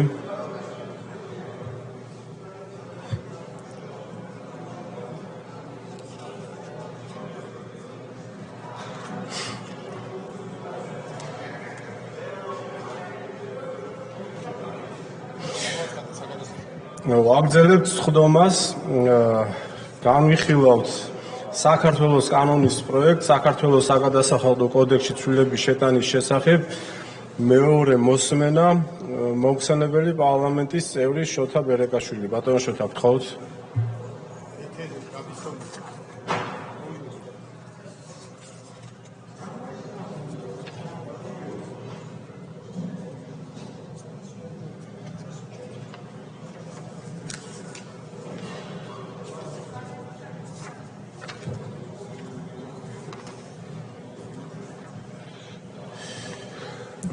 მოგესალმებით კოლეგებო, მეორე მოსმენით წარმოგიდგენთ კანონპროექტს საქართველოს საგადასახადო კოდექსში ცვლილების შეტანის შესახებ.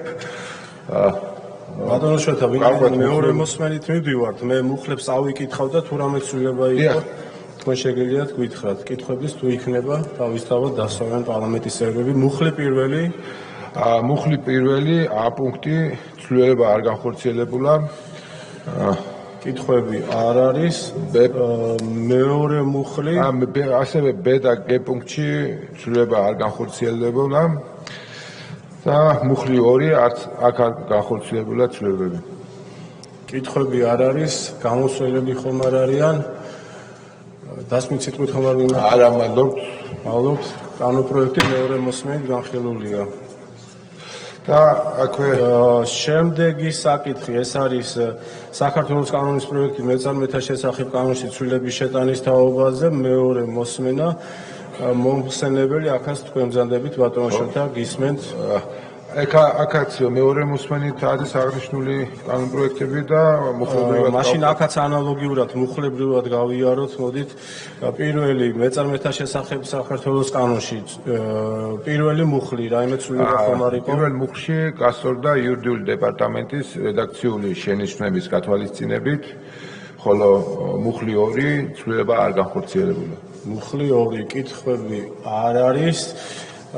პაკეტში შემავალი შემდეგი კანონპროექტი ეს არის საქართველოს კანონის პროექტი სახელმწიფო ქონების შესახებ საქართველოს კანონში ცვლილების შეტანის თაობაზე. აქაც პირველ მუხლში დამეცვლილება აქაც მინდა მოგახსენოთ, რომ მუხლი პირველი გასწორდა იურიდიული დეპარტამენტის რედაქციული შენიშვნების გათვალისწინებით. კითხვები არ არის. მეორე მუხლში მუხლი 2 განხორციელდა ტექნიკური სახის ცვლილება. კითხვები არ არის. გამოსვლები ხომ არ არიან? გამომდინარე თქვით უკვე. გამოსვლები არ არიან. დასმით სიტყვით ხომ არ მიმართავთ? არა, მადლობთ. მადლობთ. კანონთა პაკეტი მეორე მოსმენით განხილულია. შემდეგი საქართველოს კანონის პროექტის შემოსავლების სამსახურის შესახებ საქართველოს კანონში ცვლილების შეტანის თაობაზე. მეორე მოსმენა. საქართველოს ფინანსთა მინისტრის პირველი მოადგილე გიორგი კაკაურიძე. ისმენთ ბატონო გიორგი, დიდი მადლობა მეორე მოსმენა მე პუნქტობრივად გავივლი და თუ რამე ცვლილებები იყო პუნქტებში მოახსენებთ პარლამენტს. პირველი მუხლის პირველი პუნქტი. ცვლილებები არ გვაქვს. მეორე პუნქტი. არ არის ცვლილებები. კითხვებიც არ არის. მესამე პუნქტი. უცვლელია რედაქცია. მეოთხე პუნქტი. ასევე უცვლელია რედაქცია. მეხუთე პუნქტი. უცვლელია რედაქცია. მეორე მუხლი. ასევე უცვლელად არის წარმოდგენილი. კითხვები არ არის. შემდეგი საქართველოს კანონის პროექტი სახელმწიფო სპეციალური წოდებების შესახებ საქართველოს კანონში ცვლილების შეტანის თაობაზე. პირველი მუხლი რაიმე ცვლილება ხომ არის? არა გვაქვს ცვლილებები. კითხვებიც არ არის. მეორე მუხლი. უცვლელად არის წარმოდგენილი. გამოსვლები ხომ არ არიან? გამოსვლები არ არიან. დასმით სიტყვით ხომ არ მიმართავთ? მადლობთ. კანონთა პაკეტი მეორე მოსმენით განხილულია. შემდეგი ეს არის საქართველოს პარლამენტის დადგენილების პროექტი საქართველოსა და აზიის განვითარების ბანკს შორის სასესხო შეთანხმების ჩვეულებრივი ოპერაციები პროგრამა ადგილობრივ დონეზე თანაბარი ხელმისაწვდომობის შესახებ სტანდარტის შესაბამისი რატიფიცირების თაობაზე. აქაც მოხსენებელი თქვენ მზადებით ბატონო გიორგი. დიდი მადლობა. წარმოგიდგენთ ახალ ხელშეკრულებას, რომელიც გაფორმდა აზიის განვითარების ბანკთან, ითვალისწინებს საქართველოსთვის 200 მილიონი ევროს გამოყოფას და ამ თანხის მიღება დამოკიდებული იქნება ჩვენს მიერ გარკვეული პირობების შესრულებაზე და ეს პირობები არის პირველ რიგში ჩვენ უნდა უზრუნველყოთ სოფლების დონეზე წყალმომარაგების სისტემების მშენებლობა, რეაბილიტაცია. თანხა პირდაპირ ერთ-ერთში არ მოყვება სოფლების წყალმომარაგების სისტემების რეაბილიტაციას, თუმცა არის გარკვეული კრიტერიუმი, რომელიც უნდა დავაკმაყოფილოთ. ეს არის, რომ დაახლოებით 50 დასახლება უნდა 100-მდე დასახლება უნდა შეირჩეს, ჯამში 50,000-მდე აბონენტზე, ბენეფიციართა რაოდენობა ჯამში დაახლოებით 150,000 და ეს პროექტები უნდა განხორციელდეს მომდევნო 3 წლის განმავლობაში. უკვე გამოცხადებულია 59 სოფლის შემთხვევაში სატენდერო პროცედურები მიმდინარეობს პროექტირებაზე. მომდევნო წლის მეორე ნახევრიდან დაგეგმილია უკვე საკალკულო სამუშაოების დაწყება და 2030 წლის ბოლომდე არის დაგეგმილი ამ პროექტების განხორციელება. კიდევ ერთხელ გავიმეორებ, სესხი არის 200 მილიონი евро. რაც შეეხება სესხის პირობებს, არის ევრიბორზე დაფუძნებული ფიქსირებული მარჟა 0.8%, სესხის ხანგრძლივობა არის 26 წელი, მათ შორის 11 წელნახევარი არის შეღავათიანი პერიოდი. პროექტის განმახორციელებელი იქნება ინფრასტრუქტურის სამინისტრო, კონკრეტულად გაერთიანებული წყალმომარაგების კომპანია. დიდი მადლობა. მადლობთ. კითხვები არ არის. გამომსვლელები კომიტეტის წარმომადგენლებს ხომ არ სურთ გამოსვლა? ოპოზიციურ პოლიტიკურ ჯგუფებს, ფრაქციებს დასმით სიტყვით ხომ არ მიმართავთ? მადლობთ. დადგენილების პროექტი განხილულია. შემდეგი ეს არის მე-12 საკითხი. საქართველოს პარლამენტის დადგენილების პროექტი საქართველოსა და სან-მარინოს რესპუბლიკას შორის შემოსავლებსა და კაპიტალზე ორმაგი დაბეგრის თავიდან აცილებისა და გადასახადების გადაუხდელობის აღკვეთის შესახებ. 2012 წლის 28 სექტემბერს ქალაქ ნიუ-იორკში ხელმოწერილ შეთანხმებაში ცვლილების შეტანის თაობაზე, ოქრის რატიფიცირების თაობაზე. მოხსენებელი საქართველოს ფინანსთა მინისტრის მოადგილე მამუკა ბარათაშვილი. ისმენთ ბატონო მამუკა. მოგესალმებით, რატიფიკაციას წარმოდგენილი ოქმი საქართველოსა და სან-მარინოს რესპუბლიკას შორის შემოსავლებისა და კაპიტალზე ორმაგი დაბეგვრის თავიდან აცილებისა და გადასახადის გადაუხდელობის აღკვეთის შესახებ 2012 წლის შეთანხმებაში ცვლილებების შესახებ.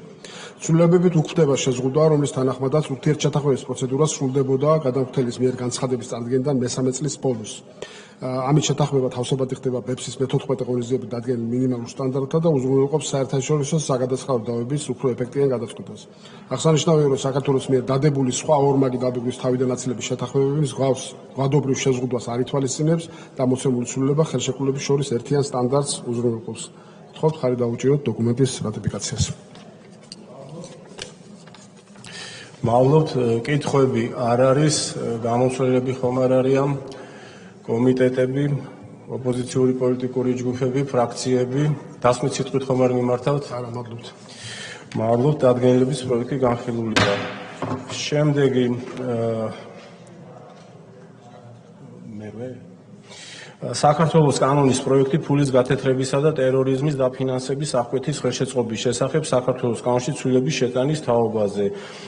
მომხსენებელი საქართველოს მთავრობის საპარლამენტო მდივანი ვახტანგ ბაჩიაშვილი. ბატონო ვახტანგ, მეორე მოსმენით ვიხილავთ, ამიტომ მოდით მუხლობრივად და პუნქტობრივად განვიხილოთ. პირველი მუხლის პირველი პუნქტი, რაიმე ცვლილება ხომ არ იყო? უცვლელია, არ არის ცვლილება. კითხვებიც არ არის, მეორე პუნქტი? მეორე პუნქტიც უცვლელია. კითხვები არ არის, მესამე პუნქტი? მესამეც იგივე რედაქციაა. მეოთხე? იგივეა. მეხუთე პუნქტი? იგივე. მეექვსე? არ შეცვლილა. მეშვიდე პუნქტი? არ შეცვლილა. მერვე პუნქტი? მერვეც უცვლელია. მუხლი 2. მუხლი 2-ც იგივე რედაქციაა. და მუხლი 3. მუხლი 3-ც უცვლელია. ცვლილებები არ არის, კითხვებიც არ არის, გამოსვლელები ხომ არ არიან?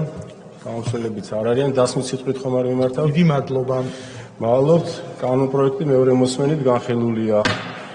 შემდეგი, საქართველოს კანონის პროექტი საქართველოს მოქალაქეთა და საქართველოში ცხოვრებ უცხოელთა რეგისტრაციის პირადობის, ბინადრობის მოწოდისა და საქართველოს მოქალაქის პასპორტის გაცემის წესის შესახებ საქართველოს კანონში ცვლილების შეტანის თაობაზე. მომხსენებელი საქართველოს იუსტიციის მინისტრის მოადგილე გიორგი დგებუაძე. გთხოვთ ბატონო გიორგი.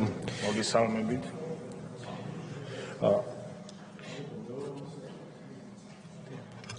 ვინაიდან მეორე მოსმენით ვიხილავთ, პუნქტობრივად განვიხილოთ.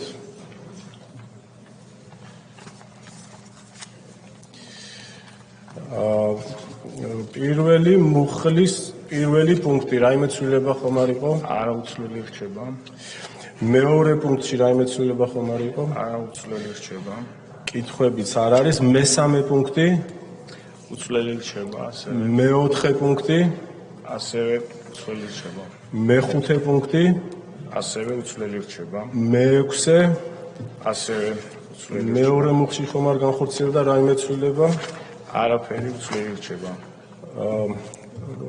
კითხვები არ არის, გამოცვლილებიც არ ჩანან, დასმით სიტყვით ხომ არ მიმართავთ? არა, მადლობა.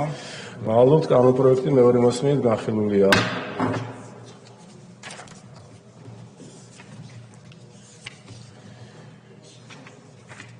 შემდეგი საკითხი.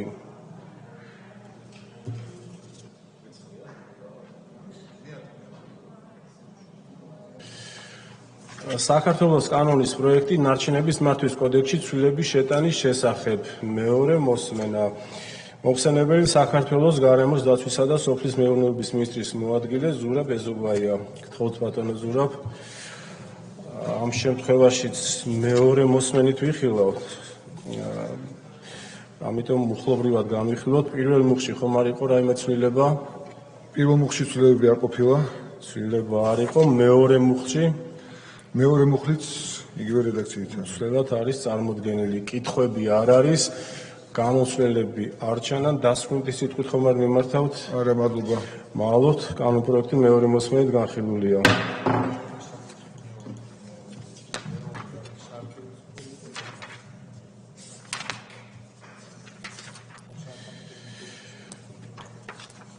საქართველოს კანონის პროექტი ეროვნული საარქივო ფონდისა და ეროვნული არქივის შესახებ საქართველოს კანონში ცვლილების შეტანის თაობაზე. Მოხსენებელი საქართველოს განათლების, მეცნიერებისა და ახალგაზრდობის მინისტრის მოადგილე ზვიად გაბისონია. მეორე მოსმენით ვიხილავთ აღნიშნულ კანონპროექტსაც. მუხლობრივად გავიაროთ პირველი მუხლი. რაიმე ცვლილება ხომ არ განხორციელებულა. ცვლილება არ იყო. მეორე მუხლი. მეორე მუხლშიც არ განხორციელებულა ცვლილება. კითხვები არის ბატონ სოზარ სუბარს აქვს კითხვა. აღარ გაქვს? გამოსვლა. კი ბატონო, გისმენთ ბატონო სოზარ. კითხვა არ მაქვს, გამოსვლისთვის კი. ადგილი და მაშინ 3 წუთის გამოვიყენო ბრუნ. ეხლა ისევ და ისევ განათლების სამინისტროსთან არ მაქვს პრობლემა. მე თვითონ არ ვეთანხმები, ხმასაც არ ვაძლევ, არც გუშინ არ მიმიცია, მაგრამ სხვა რამეზე ჩამაფიქრა ზოგადად ჩვენს პოლიტიკაზე მთლიანად ქვეყნის და არ ამ შემთხვევაში განათლების სამინისტრომ. ისევ გავიხსენებ, რომ მინისტრის მოადგილემ კომიტეტის ხდომაზე თქვა, რომ როგორ სავალალო დღეშია ინფრასტრუქტურა, ამ ხელნაწერთა ეროვნული ცენტრის იქ დაცული ხელნაწერებით შესაბამისად და ბუნებრივია მეცნიერებით, რომლებიც მართლა ათეული წლებია რუდუნებით ემსახურებენ ამ ძეგლებს, იღებენ არა სათანადო ანაზღაურებას და უბრალოდ აი შედარებისთვის ჩავხედე ბიუჯეტმა დამაინტერესა. ჯერ ერთი პირველი ეს ბიუჯეტი აღმოჩნდა, რომ მიმდინარე წელსაც და მომავალ წელსაც ჯერ კიდე განათლების სამინისტროს ქვემდებარეობაში არის. გასაგებია ამის გადატანა ადვილია, მაგრამ ეს ბიუჯეტი არის ბატონ პირველი ამდრიდან გადავა, მაგრამ ეს გასაგებია, ბიუჯეტი არის 3 მილიონი წელს და მომავალი წლის იქნება 3,3 მილიონი. ხა თუ რეალურ ცვლილებებს ვაპირებთ პირველ რიგში და თუ გვინდა რომ გადავარჩინოთ ეს ძეგლები და მართლა ისეთ პირობებში იყოს ეს ინსტიტუტი, როგორც ეკადრება მეცნიერებს და იქ დაცულ ძეგლებს, მაშინ ბიუჯეტის გაზრდაზე უნდა ვიფიქროთ პირველ რიგში და 3,3 ბიუჯეტი ნამდვილად არაფერი არ არის. და უბრალოდ შედარებისთვის ჩავხედე ანტიკორუფციულ ბიუროს ბიუჯეტს. რატომ ანტიკორუფციულ ბიუროს?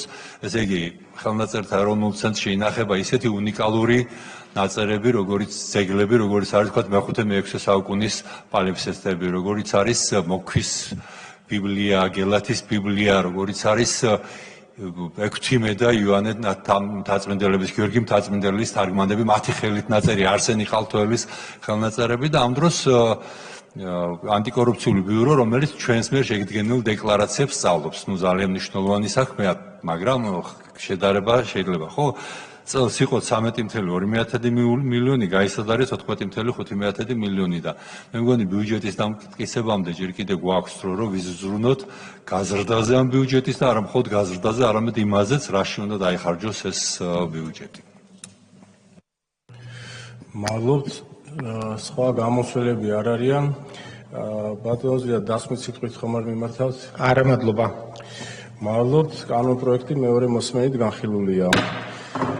კოლეგებო, ამ ეტაპისთვის ჩვენ დავასრულეთ განსახილველი საკითხები, ამიტომ 5 საათზე იქნება კენჭისყრა, მანამდე ტექნიკური შესვენება.